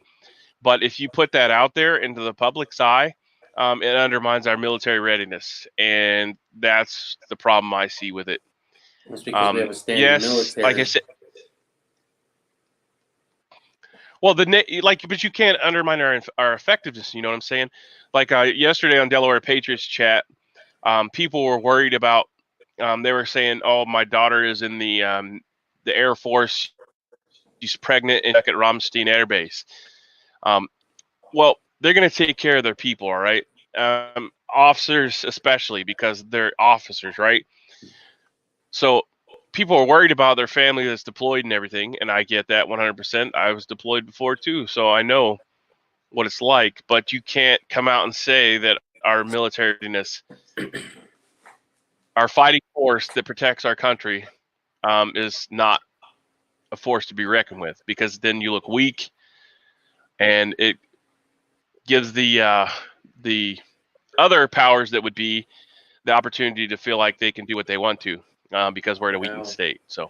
Well, I mean, this comes back from us meddling in everybody else's affairs. If we had just been a separatist nation from the start, like we were meant to be, and not have an actual standing army, and not mess in other people's business, then maybe we wouldn't have to worry about our readiness and shit like that, right? We weren't supposed to have a standing army. We were supposed to be a nation of the militia, right? So we're all supposed to be ready to fight if a foreign power invades. Of course, we're not like that. We haven't been that way in a long, long, long time.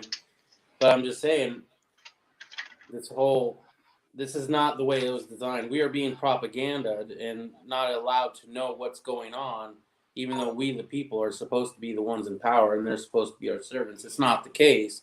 Hasn't been for a very long time because we allowed it to go awry hundreds of years ago, like almost immediately after it got put in place. Right, but you're putting our people that are in the uniform, that are in our voluntary military, at risk. That if the opposition has a hint that we are not, they would capitalize on that. You know what I'm saying?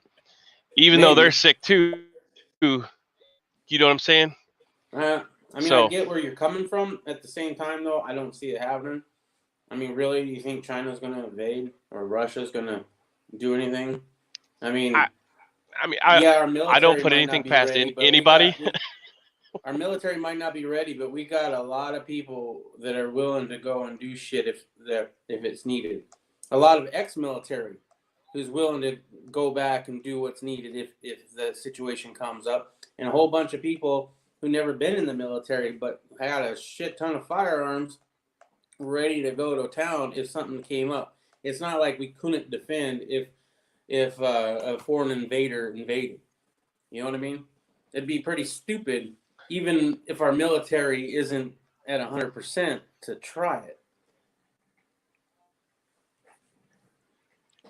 Yeah, but that's a non-military person's perspective, so I respect that. But the military advantage is in the might, right? Air superiority, fire superiority, and the blue water Navy superiority, right? Mm-hmm. So yeah, the way with OPSEC, like I don't tell all my business. You know what I'm saying? Mm-hmm. So the same military, like you don't tell stuff like that because you don't want to give anybody an advantage if they were to have a thought that, oh, well, we can take advantage of the situation and because realistically, you put a lot of people's lives at risk by saying shit like that. Yeah. Because now, even if we're not completely ready or fight capable, you've given them the thought. I'm sorry to interrupt. Do you think though that another country is going to start it?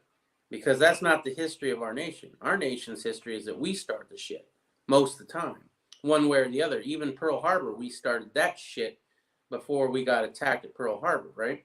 So, like, war is coming either way, says HDP. And I kind of agree with that, but I see us going after somebody else and blaming them for starting this shit in America, whether it be China or wherever, right? We're gonna be the aggressors on this. I don't see us being, aggressed against. Well, now we have our pants down. We got an officer in the Navy saying that we can't fight. So what opportune time for all these people that we've attacked or made operate our way? They have the opportune time right now if we are at a position that we can't fight. So why wouldn't they attack us? I mean, now we're crippled essentially. Everybody's on lockdown. Nobody can go out. Nobody can do this. Our critical infrastructures they've already instituted continuity of government. There's people underground in bunkers right now. Government. The article we just posted up the other day said that they sent people to N Mountain to be quarantined inside of a mountain. So they're going underground, all the people. So they've essentially besides the president and vice president right now, who Isn't may be Nancy living in underground Pelosi- bunkers. Isn't Nancy Pelosi third in line? Well, let's hope not. I believe she is. Is she If state she's right now? in an underground cave, I'm all for it. Yeah, war's coming. HTP is 100% right. I am kind of curious on his In just what opinion. form? If who's the aggressor in that if it happens? You know what I mean? I don't Yeah, see I mean, us. by all means, chime in there, HTP. I don't feel like it's a good idea to spread any information like that, and Okay. especially, I mean, it's true. Like you wouldn't come on here and say, "Oh, our family's sick." You know what I'm saying? And we I both have might. the flu. We can't. But you see what I'm saying? You wouldn't say that though. Like if you were like you would because. But in operational security standpoint, if everybody knew you were sick and you were sitting on, let's say, 1,000 ounces of gold in your house, All right. you wouldn't say, "Oh, we're all sick and dying over here. We can't get out of bed." You know, you wouldn't be broadcasting that. I get the. Sitting I there get holding the. the golden egg. I mean, I understand with the way we as a country are now, it's not a great idea, right? And it's not cool to do anyway, just because the people in our military are still people and they deserve better than that. At the same time, I think it's hypocritical to censor like to the American people at the same time, because I think we do a lot of propaganda to our own American people, right? That's why we think that we're always the nice people in war. We're always the ones that go and free these countries and stuff. We're morally better as a country because we've been propaganded to for decades, and they made propaganda legal to the American people. So your government is definitely lying to you to make it seem like we're the good guys. So I'm just upset about that, right? I'm tired of being fucking lied to or told one thing and then it's totally the opposite. It just pisses me off. At the same time, yeah, I don't want somebody to be taken advantage of with another country attacking us, but I don't see that happening. I just don't. Now, I'm not a military person, obviously, but in the history of America, pretty much every time that we've been attacked, we did something to provoke it first. So I see us as the aggressor in most of the conflicts that we've had.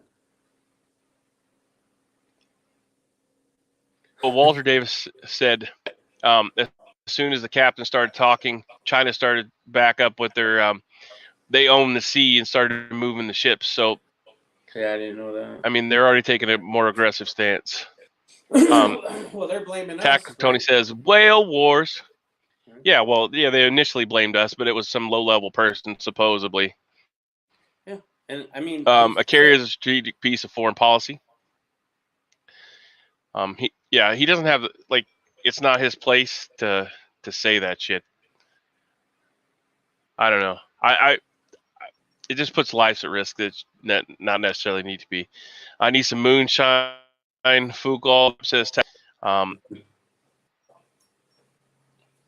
yeah, it would be different if you could just put the information out, like HTP says, to the American people. But it's not. It's broadcast worldwide. So,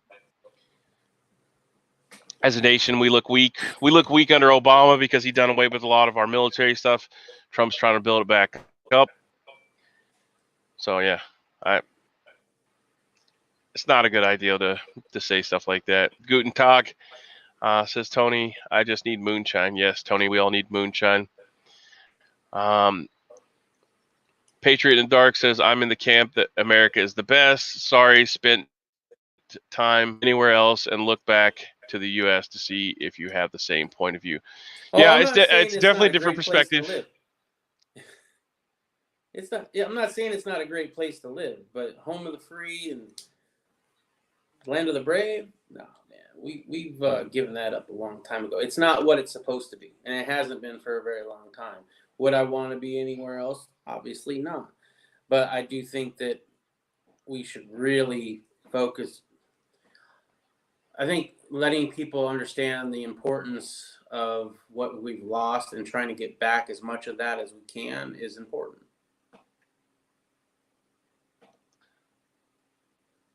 Yeah, I definitely agree with Patriot in the Dark. And welcome back, sir or ma'am. I don't know if we've ever clarified if you're a sir or ma'am, but Sir.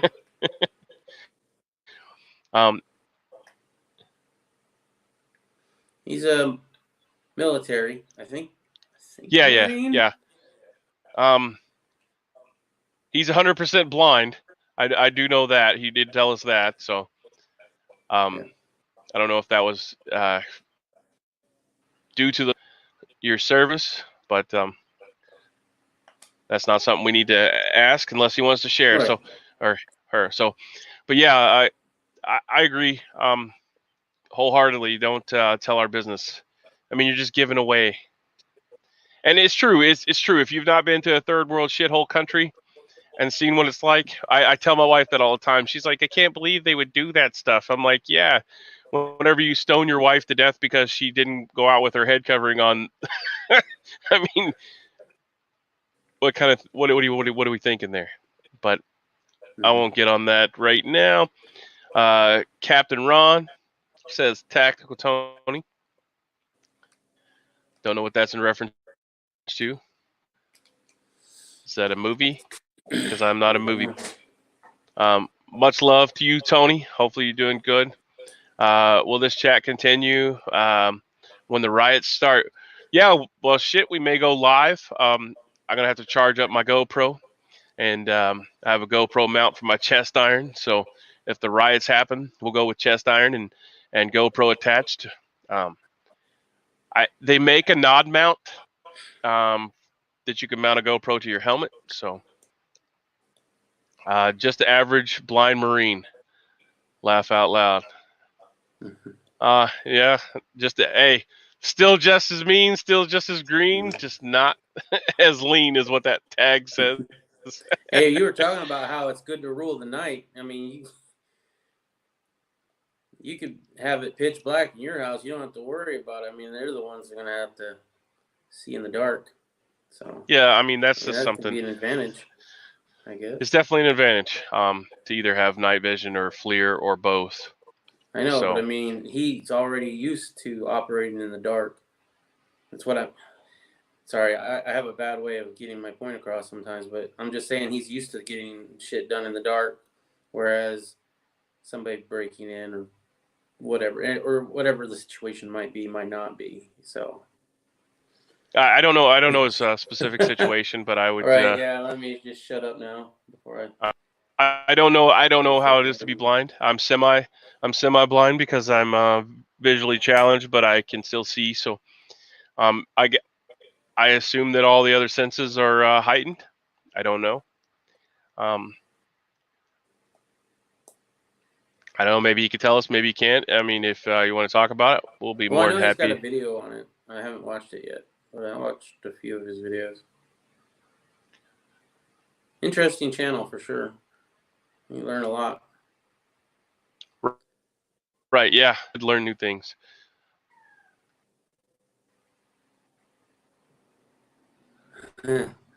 He also thinks that sights and optics are just a fad. They're a crutch for poor-sighted guys. Those poor-sighted guys. I did read that they were complaining that they didn't have enough ACOGs to give to the Marines at boot camp, and I'm thinking, what do you mean ACOGs? We didn't have we had iron sights, bro. Back in the day, that's all we shot with. At 500 yards, we were doing iron sights. So I'm confused as to what, I know we went to a lot more urban warfare, but we done urban warfare back in the day with iron sights, with the M16A2. I mean, we didn't have the car and all that fancy shit whenever we went into Afghanistan and stuff. So we also think sights and optics are just a fad. They're a crutch for those poor-sighted guys. I do have some optics, but I realistically, I prefer for sight picture and sight alignment, the iron sights. Now on my pistol, I have some what are they called? XS big dot sights. Yeah, I got those. I like the sights that light up at night, so I can get good sight picture and alignment. But I do have some red dots. It just adds a whole hell of a lot of extra weight to the rifle, and you have stored batteries and all that stuff. So the only real sight that I care to have in in a grid down situation is the night vision sighting floodlight, and I mean, my when it comes A&P to red EQ15. dots, when it comes to red dots, I'm a big fan of the hollow zones because, I mean, that's a battery you only have to change every 5 years, and it's also got a solar panel on it that you technically don't need a battery in order to run if you're out in the daylight. So, as far as, I've had the EOTechs, which go with the CR123s. Man, do they go through those batteries like they're going out of style. And I had to get rid of it because it was just eating all my batteries. And it was heavy and bulky, and the Hollow Sun is so much nicer, so much lighter. 5 years it's something. It's definitely something that I suggest people look into is the Hollow Sun. If you Walter says Patriot shoots. Sorry. No, you're all right. Go ahead. Patriot shoots. He's a dangerous man if you're not invited into his house. Hey, there's no Marine that I would, I don't care if you're missing limbs or you're blind. Any Marine will still. You could be missing both legs, both arms, and blind. I still ain't breaking in your house. I made the reference the other day because, there, I have a buddy that's missing a limb, and we were talking about. He's like, well, hey, if I only have a knife. I would just use that to climb up the guy if I needed to, if I fell down. And I was thinking, hey, I'm think the same way. I mean, I had a buddy that had to dispatch a combatant with a Leatherman tool because he was pinned down to the ground. So, I mean, Marines are. That's my wife talks so much shit about it. Like she's like, you just tell everybody you're a Marine, blah blah blah blah. But I mean, that's the mentality of what Marines are taught to do. We don't give up no matter what happens to us. Iron sights, and if you're lucky, you got to look at the Starlight scope sitting across the room. Yeah, no, we didn't have that luxury. We were still wearing flak jackets when they sent us in. So, hey Iris, okay, texted me some pics. Am I supposed to share these pics there, Riddle Girl? Or weird little sprout pics, and the pics I sent you, those are fine. But I know that you're into farming and you know a lot of shit, and I do not know a lot of shit, so maybe you can help well, me they only have. this Those are the initial leaves, so I don't know what it would be. Yeah, those usually look the same. So until they get their leaves. Oh yeah, a lot of sprouts look the same until they get their cane up under poop berry tree. What's a poop berry tree? I don't know what kind of tree this is that's outside of the house, but it makes poop berries, and the birds eat it and shit on my car, and it doesn't come off. So it's a poop berry tree. I don't know the under. I don't know. We could do a video or picture search of that. Herbs are coming up. Good. That's good. Oh, is that your guys' system? Yeah. Yeah. Is that your mini cups? Yep. Little mini That's cool. cups. And that's the one you just have with the stagnant water? That's not the circulating one? Yeah. It's the cranky method. In fact, since we're talking about it, I'll go ahead and show that to the people out here. Since we do like to talk about gardening on this channel. All right. Yeah, your radishes are coming up nice. And the onions. All right. Yeah, mine are not that successful yet. My gooseberries are coming up nice. The red currants. A lot of the trees are budding out, but oh, there you go. Okay, there's the picture that we're talking about. Yep. So, and that's the non-circulating one, right? Yeah, this is just a tote that we got from Walmart or something. It was like $5. These are just solo cups, the little mini shot glass solo cups. They look like this. I got it right here. Thank you. I cut out the bottoms. See, just little slits in the bottoms like that. Got some rock wool in there, and then seeds. And then we just put that in the hole, and we fill this up to the line. The line gets the water so that it's going into the cups. Eventually, the roots will come down, and the water level can be a lot lower. Now, we are using nutrients for this. Right now, this is the nutrients that we're using. All right. And on here, it has a thing for seedlings and instructions on seedlings. And so we change that out every week. But yeah, so far, we've got some plants coming up. This one is some basil. Just baby basil. Dill.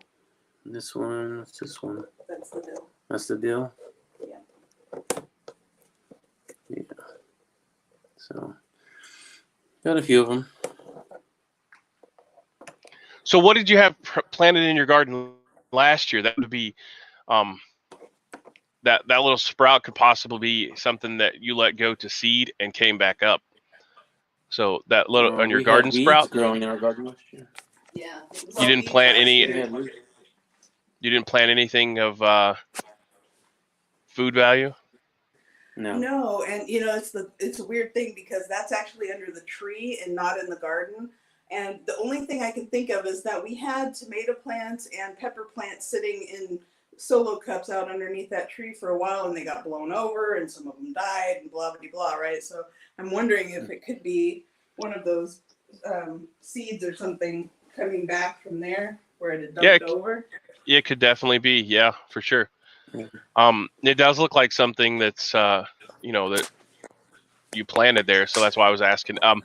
I use heirloom tomatoes, so if the chickens get one of the lower ones and they drop it off the vine, they'll actually replant themselves, reseed.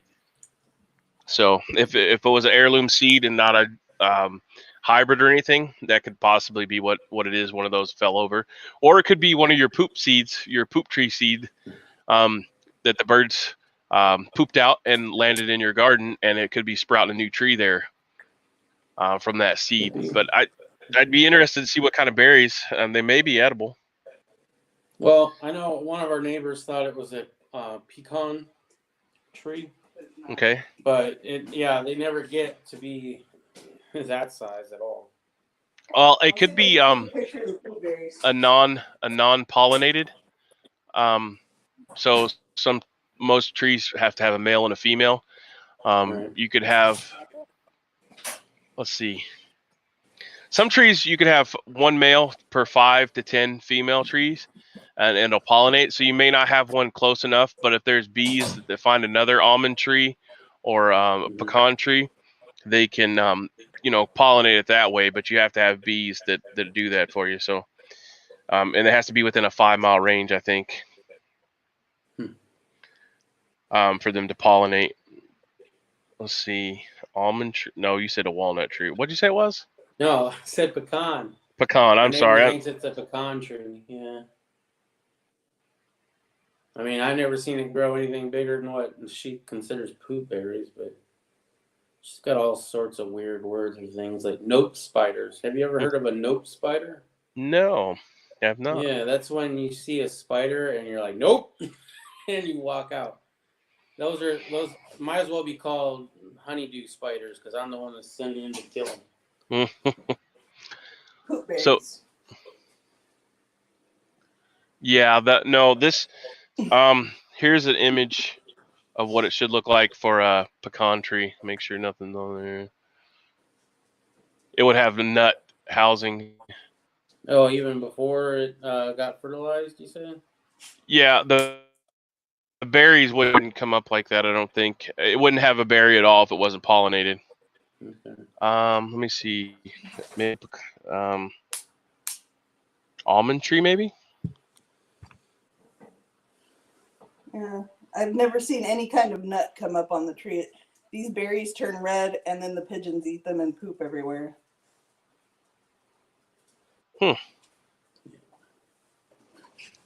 I don't know. I'm not familiar with trees from that area.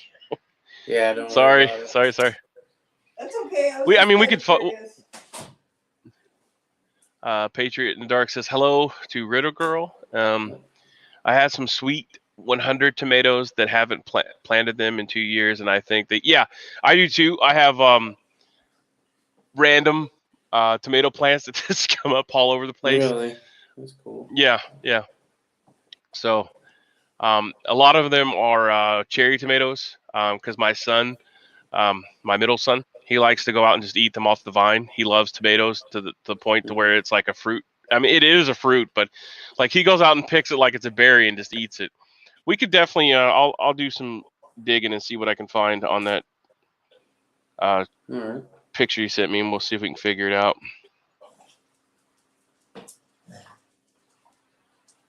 I'm hoping that it's from the tomatoes because they were heirloom tomatoes that we had. Mm-hmm. I have never had luck growing tomatoes ever. Well, you should. The soil heats up fairly fast there, so like. Yeah, but the aphids kill it, man. And then I didn't plant it soon enough, and I did it in a global bucket, which, even though we did it in a global bucket, was probably our best ever tomato plant that we've ever planted. But I've never had a decent harvest out of any of my tomato plants, so I've kind of given up on tomatoes. Like I said, plant the companion plants, find out what's good for them, and draw the aphids away, which will also bring in parasitic wasps and stuff like that. So, I mean, if you can bring in the good bugs, you said you have ladybugs, right? They probably eat the aphids. Yeah, we have or the larvae. A ton of ladybugs out there right now in those mallow weeds. Oh, yeah. So keep some of those around. The mallow weeds, don't get rid of them all because it sounds like they're providing a habitat for the beneficial. But if you pull up all the beneficial plants, that's like I was saying, plant the flowers because they bring in the beneficial stuff too. And don't use a high rich nitrogen. You want the slow release, so use your coffee grounds because that's what the aphids are attracted to, is the fast release nitrogen. So put your coffee grounds out there around your plants because it's a slow release nitrogen. The only problem with that is you can, I don't know if they have them in your area, but the Japanese beetle larvae love to eat on them as well. So yeah, we do. And then you'll get moles. Are those the roly polies? Those big fat grubs we got. Yeah. Those are an ashworth, but those weren't Japanese beetles, I don't think. Oh yeah, they were. You saw those things, right? I sent you a picture. Yeah, they could be Japanese beetle. They, the Are big they white. that big? Oh yeah, they could get really big. We don't have them down here. Then that was just like an ashworth. Yeah, here in Phoenix, all I've seen is like little green caterpillar grubs and stuff. Yeah, but the slow release nitrogen from your coffee grounds is what you want to put on them, because we read that article on one of the other chats, and it said to the fast release nitrogen stuff, the high nitrogen stuff is what they're attracted to, so that's why they attack your plants.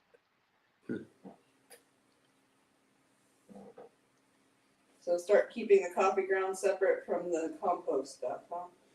Well, no, you could put it in our compost. Yeah, you could put it directly onto the planting area. You don't have to compost them. They'll do just fine by putting it right on there. Coffee filters too, if they're made out of non-plastic, you can put them on there. You can put those in your compost. I do tea bags and the coffee grounds and all of it.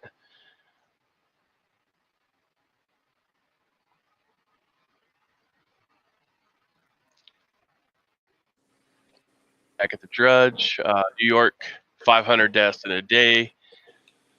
Let's see. Let's refresh that. Coronavirus patients ordered to wear GPS ankle monitors. What? Yeah, that's the red link at the Drudge. I'll put the link up there for your viewing pleasure. I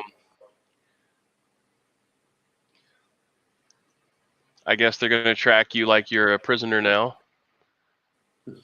The article says Louisville is forcing unwilling coronavirus patients to self-isolate.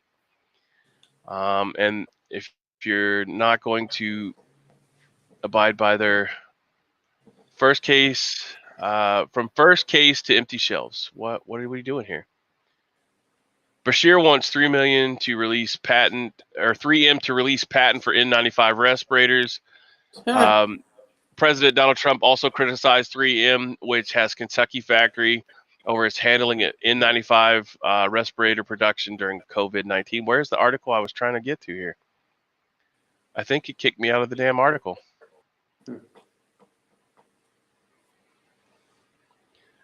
Yep, it did. Okay. Let me see if I can go back. So the link I posted up there, it was originally to the, yeah, all right, there it is. Louisville coronavirus patients, Louisville, Kentucky, and family member have been ordered to wear by the circuit court judge to isolate and wear tracking devices after health officials learned they have been in public against medical advice. Issuing health-related civil orders is new territory for the courts, according to the judge Charles Cunningham, who issued the two Friday. The third was issued earlier this month when a South End resident who tested positive for coronavirus refused to self-isolate. Land of the free, home of the slave. But the orders are essential to keeping the community safe. When infected patients refuse to self-quarantine, officials said during the Mayor Greg Fisher's Facebook Live briefing Tuesday. As of Tuesday, 7 people have died from the virus in Jefferson County and 18 across Kentucky.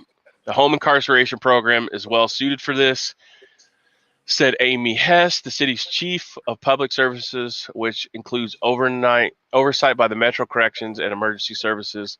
It provides us with proper amount of distancing. We can monitor activity after the monitoring device gets affixed to them. So now, if you're breaking the quarantine protocols, they're going to put you on an ankle bracelet, and that is in Louisville, Kentucky. So be interested to see if that goes nationwide now, because that sets precedence in the court that they can now know all your whereabouts. There's nobody standing up for shit, bro. They've got everybody so damn scared of this thing that they're literally going to give away every right they still thought they had. I mean, look at the TSA and how unconstitutional that shit is, let alone what we're going to be in after all this is cleared. So thoughts from our contributors on that. That is live update right there. So anybody got any comments on that from our patriots over here on the comment section? I'm curious to see how many people actually think that's okay, because I mean, I've already got my travel papers to be able to go back and forth from farm to farm. So definitely a monumental time, I guess. It is something that we'll never forget, huh? One way or the other. I never thought that I would have to have papers to travel back and forth to my different farmlands. Like, and I've said this before, it's Nazi-esque. It's almost, reminds me of, Hitler and his "show me your papers." It's going to go out with thunderous applause, man. All the little bit of freedoms that we still thought we enjoyed. Everybody's clamoring, please, please, please take our freedoms away. Save us, government, from this horrible scourge of a virus. I will give you everything that I have left if you can protect me from a cough or a sneeze. Right. Give up all of your I don't know. I'm at a loss for words, because like the NBC person in me says this is what we need, but then the freedom-loving Marine that fought for all those freedoms that are getting taken away. I don't know. They ain't ever coming back. it's a moral issue, you know. We'll have some that we think that we have back, and we'll still have our little Second Amendment rallies, and like, oh, I want to carry my gun wherever I want to carry it, you know, and our little faux victories. But don't you even think for a moment you're free in this country. Yes, it's the best country in the world. I'd rather live here than anywhere else, and it's better than the alternative. But it's not what it's supposed to be. It's not even close to what it's supposed to be. And they're taking more and more away every chance they get with every little pandemic or terrorist event. Any excuse that they can have to take a little bit more of your freedom away, they're taking it away. The NSA is still listening to all your devices illegally. It's just, when is enough enough? Because really, if they did that, if they did all this stuff without the COVID-19, there would be uproar in the streets. And they know that, right? So you have to make the people want to give it up. You can't just make them give it up because they'll revolt. But if you make them ask for you to take away their freedoms, yes, government. Oh, Trump, doing such a great job. I'm just, I'm in awe. Like, that is just, I don't even know what to say, man. That's just the most horrible feeling. It's a gut-wrenching feeling to know that they're setting a precedence right now that if you're sick, they can make you stay home on an ankle bracelet like you're a convicted felon. I don't know. It's just unsettling in me right now. Walter Davis says an ankle tracker, and a killer drone would be a great combination. Probably roll out a line of Terminators by summer. They already have a drone. I think it's DJI makes it that you can attach the transponder to you, and the drone will follow you around and film you. It's a really cool thing to have if you do motocross or something like that, or you're an avid YouTuber. So the technology's there, and you can buy it on the civilian market, so the government has it. Yep. People got too comfortable since the 90s, for crying out loud. Yeah, and too lazy, and now they want daddy government to take care of them. Yep. I don't know, man. My head's about ready to explode to think that they can tell me, you start to put there, you got to have your travel papers now. All businesses are at the beck and call of the government. Hell, even the gas stations are shutting down now at nighttime. You're not allowed out at night. The internet's been going down around 2 o'clock, 2 a.m. Rental Girl says she wish she'd woken up sooner. Without Kansas here to, fulfill all of our conspiracy needs that are most of which came true. We need that guy back. We need not a replacement, but a fill-in for Kansas till we make it to that upper room with him. So we need somebody. He'd be over here telling, "I told you so. I told you so." Yeah. Remember, I told you so like years ago. HDP says almost. I don't know, man. I'm just at a loss of words here. Like, that's just mind-blowing. It's the same here, right? I didn't serve in the military, and I do think that our country is a long way from where it should be. But at the same time, I'm seeing it really devolve from where it is like a couple months ago to where it's going to be in a couple months. And that's a drastic change really quickly, and not for the good. And it makes you think, oh my God, what the hell are we, what is this going to look like in a few months? What kind of country are we living in?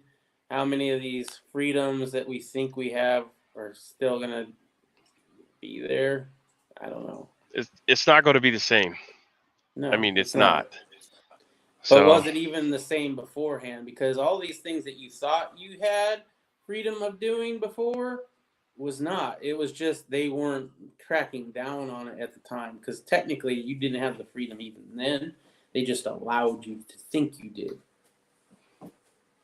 Right. Yeah, the illusion that you're still free. Yeah, I know. It's been that way for a long time. Every time I go to a 4th of July celebration here in Arizona, right there before you even go in to see the fireworks, no firearms. So submit your Second Amendment right to go celebrate your fucking freedom. How hypocritical is that? You know what I mean? Yeah. I hate any infringement on any fucking right to a T. I don't care the justification for it. Oh, we have to make sure that everybody has their N95 mask. So no price gouging. Bullshit. Infringement on constitutional right of free trade. You know, oh, you can't go over here without your papers. Infringement on the First Amendment of freedom of travel. You know, you can't talk bad about the U.S. Navy or whatever. Infringement on your First Amendment. You know, you can argue that they're in the military, but it's still the same. We didn't have a standing military when that right was written. You know, so it's just people, they want to feel safe. They want to feel like, you know, please, Mr. Government, do something for me. I'll give you this in order to make me safe. And it's the wrong mentality. Well, I still stand with the dickhead should not have said anything, because he is in a capacity that he should not have said that. Yeah, like I said before, if it would have been a wrongdoing that our government did to the military, as far as like they would have tried to implement this, how it was going to our military readiness, and our government did it to our troops, then I fully stand behind him coming out and saying that. But as far as an officer in the military, one, it's unbecoming of an officer to comment about the military readiness due to some kind of right, and I'll concede circumstance. On that. I just brought that up as an old reference, you know, that we touched upon here a little bit. I mean, yeah, I 100% do not agree with any. Right. Any of the America, like, if they force inoculated them with it, then please, by all means, that I want you to come out and say that, but not. Sorry. In today's America, or before the COVID-19, you know, okay, I can see that point. You shouldn't do it because we're already here. I want us to get back to where we were when we first became a nation, but we're not there yet. Maybe probably never get there. Right, so we're at where we're at now, and in this situation before the COVID-19, okay, I concede the point of, you know, don't disrupt the readiness of our troops. I can concede that, but at the same time, I don't like propaganda on any people for any reason, and including Americans. Right. And we're getting propagandized a lot right now, and that's just one of the things. Right, our military is the best military in the world. Okay, you know, it is probably, but at the same time, you get caught lying on one thing. I don't know what you're lying about now. And as I said, I'm not a fan of propaganda at all. No, I agree. I 100% agree on that. But as an NCO, I would never have took it upon myself to say that, you know, because no matter what, if that's like being in a firefight and saying, "Hey, we're running out of ammo," and you're broadcasting it to the I'm broadcasting to the fucking enemy over.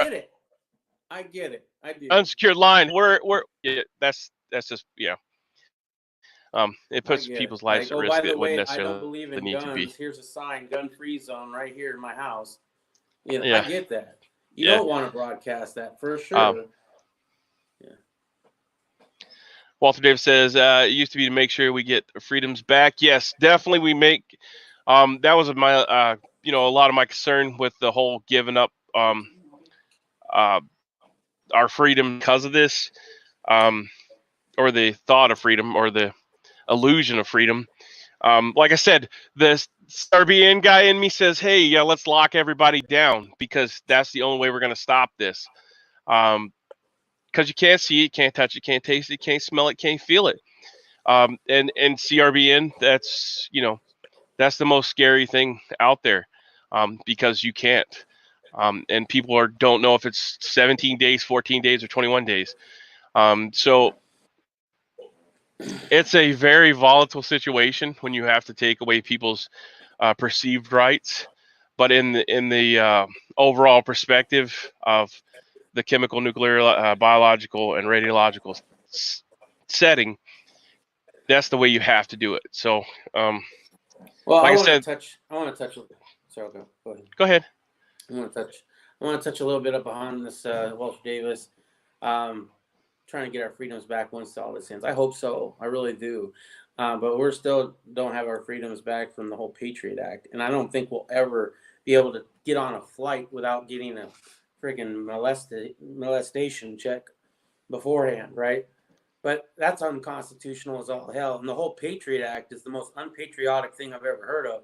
And it allows the NSA to listen in on all your conversations. I mean, I shouldn't have to have my shit encrypted just to text my friends, but I have to. Why? Because the NSA has made it okay to violate my not Second Amendment. Well, that one too. But they violate all my of your rights amendments. Yeah, all my amendments, dude. All the amendments have been violated many times over recently. But I do hope that we do try to take some of this back. Will we? I don't know. I don't see it because we haven't even tried the Patriot Act.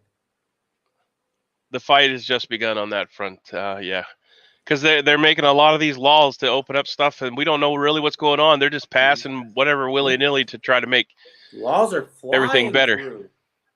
Right. Because we are in a state of emergency. On a positive note, says Patriot. Like, they make you worried about it. We were worried about terrorists after 9/11, so we passed the Patriot Act and we allowed them to take all of our freedoms. There were some people that didn't want us to do that, right? But most people were like, yes, let's give away our freedoms for this safety because we don't want another 9/11. We're never going to get that back because we're never going to be in that place where we're like, yeah, I think terrorists are okay now. We can totally allow a terrorist in. Same thing with this sickness. Once this sickness is gone, we're not going to go back to, handshakes and, all that. We're still going to be in that mindset like, oh, what could happen with the next pandemic? We can't allow people to store all these N95 masks just in case there's another pandemic because it's going to come eventually. So we have to make sure we keep these laws in place. It's just a sad day, man. You're using people's fear, and they're doing it well. So Patriot and Dark says, on a positive note, now it's cool to wear my drop leg holster and no one will pay any attention. Yes, and you can cover your face. You can now go into the bank. You can now go into the bank wearing a full face mask, and it's I go not. In the bank fully armed too. I don't usually show it. Well, I don't ever show it. Yeah, I don't show it either. I don't want to be the first person taken out if somebody's doing some nefarious deeds. So, right. Well, yes, it's there's people that like to carry outside, and I'm perfectly okay with it. I don't feel any different if you carry inside or outside, but I want to be the guy that has the drop on you. I don't want to be the first target when somebody walks in to shoot people. So, yeah, exactly. I like carrying on the outside for the convenience factor, but as far as he says, it's the same thing for me. I don't want to have eyes targeted on me usually, unless I'm carrying a fancy new pistol that I just bought and I want to show off. Then I'll do it for a little while, but eventually it goes into hiding as well. If I'm home, I'll walk around with whatever I want to walk around with, and but if I go out in public, I don't full guns and shit, at home. So. Oh yeah, I mean, I have to fend off wild boar, coyote. There's all kinds of stuff out here. That's the great thing about living out in the sticks. Yeah, I did that when I lived out in Ashford. I had a drop leg holster, carried all the time. Carried like that in town because it was a small town, and obviously everybody out there's got firearms. So, I miss it, dude. I hate living in the city. Walter Davis says, true, the war on terror hasn't ended. Trump tried. When it does end, HLS better sunset. Mm-hmm. Yeah, I mean, if the terrorists wouldn't have had help from the government in the first place, like, we're training these fucking guys to attack other regimes, and then what do? They turn around and attack us with the knowledge and techniques that we taught them. So, well, don't teach them that shit. Even if they, I don't know. I don't buy in all the HDPs. conspiracy theories, right? I don't buy in all of them, but I do know that only 3 times in history has a building made of steel come down from a fire, any kind of fire, and it all happened on the same day. So yes, I believe they probably did fly planes into buildings. There are those people that say, "Oh, that was fake and it was all CGI." I don't buy into that part, but I don't know either way. All I know is no steel building had ever fallen from an office fire in the history of mankind until that one day where 3 buildings collapsed because of a fire. So right there, something went on, and but that's a whole other chat. Ask any firefighter that's been to firefighting school to put out planes.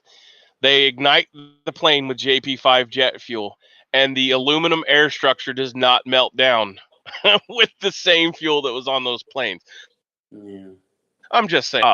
Patriot in Dark says it was a portion of the Patriot Act that just elapsed in the last couple of weeks.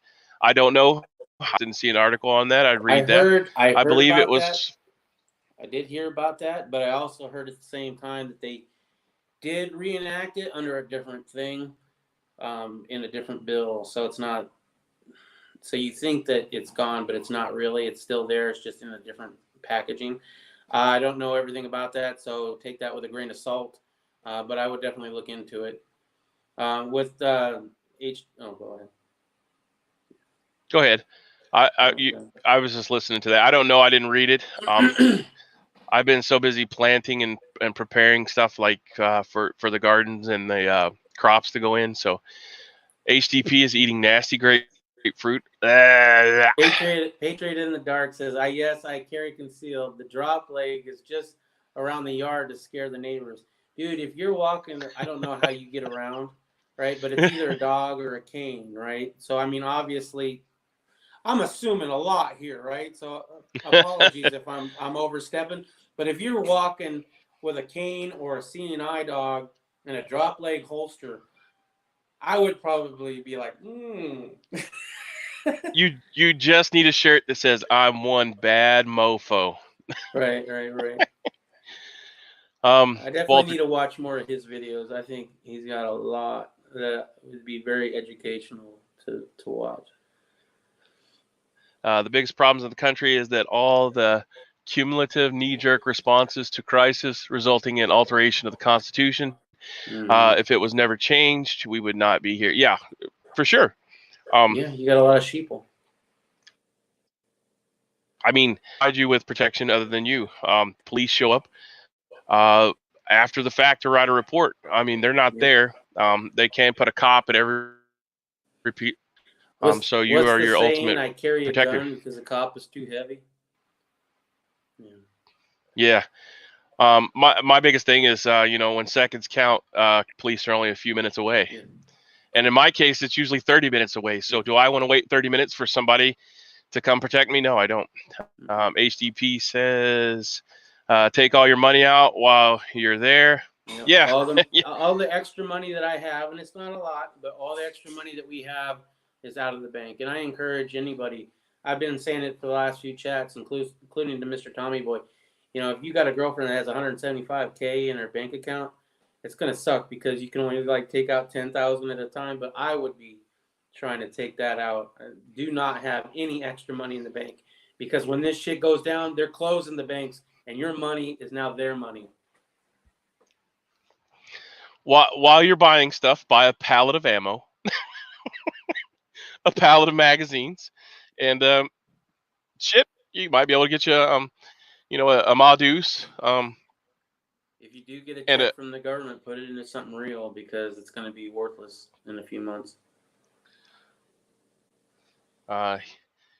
He shot shoot by sound. I don't know what that one's about. We needed intact. Oh yeah, he shoots by sound. Well, hey,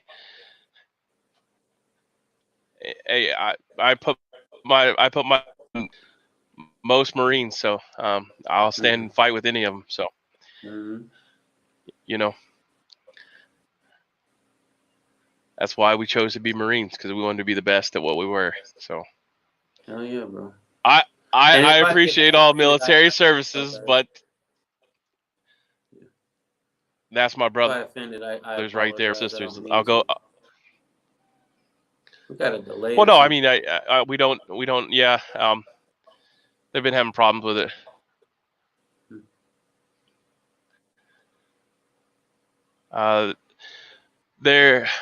That has been ruled in court. You deposit in the bank and it belongs to the bank. Yeah, if they overnight, if it's in the bank, you don't have that physical. Like if the ones and zeros disappear because of an EMP, you're just shit out of luck. They don't keep paper records anymore, so they don't even care. You could be a millionaire. They could just see that there's going to be a run on the bank, and they close the bank down, and you don't get your money, and they can then legally tell you that you no longer have any money there, whether they had an EMP or not. They could have all the records they want that yes, they supposedly owe you that amount of money, but they're not going to give it to you because they need it more, and they're the bank. So right there, yeah, I don't trust banks at all. The only thing that we have in the bank is just to pay the bills that we pay online, and it's not a lot. So anything else, get cash, turn that cash into something that's actually physical, whether it be gold, silver, or magazines, but something that's not going to lose a value. Yeah, my wife, you have all this junk. But by junk, she means hand tools and stuff that you can use. Like that's junk to her. But my grandfather, instilled that into me a long time ago. Whenever he would go out and carry containers of stuff, the most important thing is if you don't have it. Like I have boxes of nails, and she's like, what the hell do you need all these nails and stuff for? Or why do you have plywood and stuff? I mean, like, she grew up in a different place, so, she doesn't know, but I grew up with my grandfather and everything was done on the farm. You wanted to have it there. So if the scarcity, and of course he grew up during World War II. He was in World War II. So he knew what it was like. He got a paycheck, obviously, because he was in the military, but he retired from the Navy. He was a frogman in World War II. And just the stuff you learn from him about the Great Depression and all that stuff. I mean, anything you could do to be profitable at home, because, or to help out your neighbors even. The stuff I got from him. So, that's why I keep nails and random boxes of bolts and nuts, just because you never know when it's not available. Like right now, you can't go to an all-night Walmart or nothing's 24 hours. So what happens is a faucet that breaks. If you don't have the parts to repair that, you're gonna have to shut your water off overnight. I mean, you can't just run to the store now, especially now. You can't run to the store and get anything because everything's closed. So, right. I mean, that's why I have a box full of rubber gaskets and stuff. Silicone tubes of silicone. I mean, you never know. Like when something goes bad, if you don't have the tool to fix it or you don't have the parts to fix it, you're essentially going to have to shut your household down until one, you can get a plumber in or a repairman, or wait till the store opens up. So all my boxes of junk come in handy. Sorry, Mr. Tommy Boy is getting over $5,000 a year just on interest in his IRA. So his wife's got an IRA secured account. I don't know a lot about all that, right? But you have your money well diversified. So, I personally wouldn't buy into that because I don't think there is such a thing as a secured place to put your money other than under your mattress. And even then, that only if you got enough firearms to protect it. But I mean, getting $5,000 a year in interest alone, yeah, that's better than what inflation's going at right now, and it's probably better than the gold. But I'd still be worried myself about all that. But at the same time, you've got probably your money diversified very well. So even if it did crash, and even if you weren't able to get it out, and even if it was worthless because of inflation or hyperinflation, I think you'd be all right personally. But that's just from the little I know of you. So. All right, well, we're at 2 hours and 30 minutes. I didn't realize we'd went this far, so we got. I'll give you guys and gals a few minutes there to leave your bitches, moans, comments, and complaints over here, and we'll finish this up. And I have got lots of work to do, and I was just dumbfounded by the whole tracking bracelet for coronavirus people. So it's just another she has to freedom go. that you thought you had, you don't. She has to go. How many months do we have left? Laugh out loud. Yeah, I don't know. I mean, I don't know enough about you. You know, I know you're retired, right? So you know your situation better than I do. So she could pull out 10K a year without taxes. So yeah, I mean, that's pretty cool. Doing the best you can. Yeah, I agree 100%. Take it out as minimal amount. How many months do we have left? Nobody can tell. I'm not a financial advisor, nor do I try to be one. HDP, like, check him out. He's definitely the man. That's why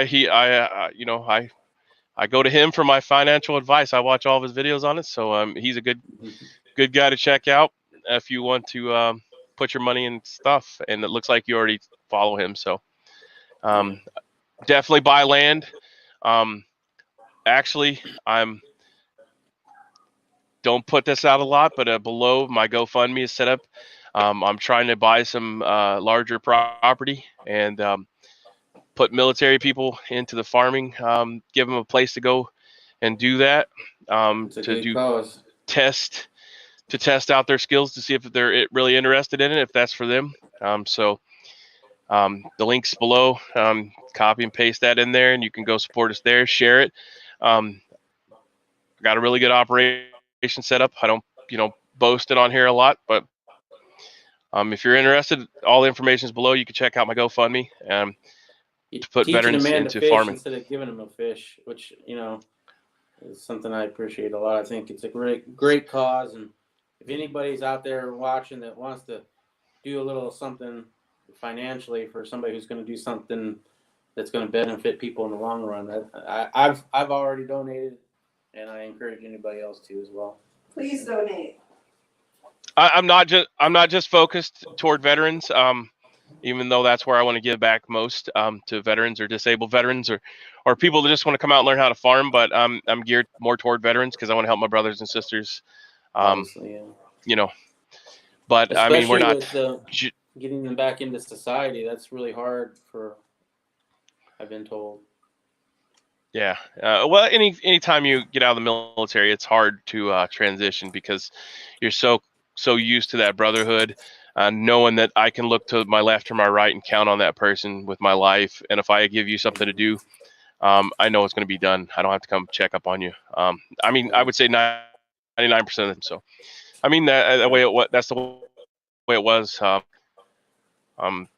for me anyways. So, yeah. I mean, there's some shitheads everywhere. There's some yeah. You know what I'm saying? Definitely. But good conversation, says Patriot in the Dark.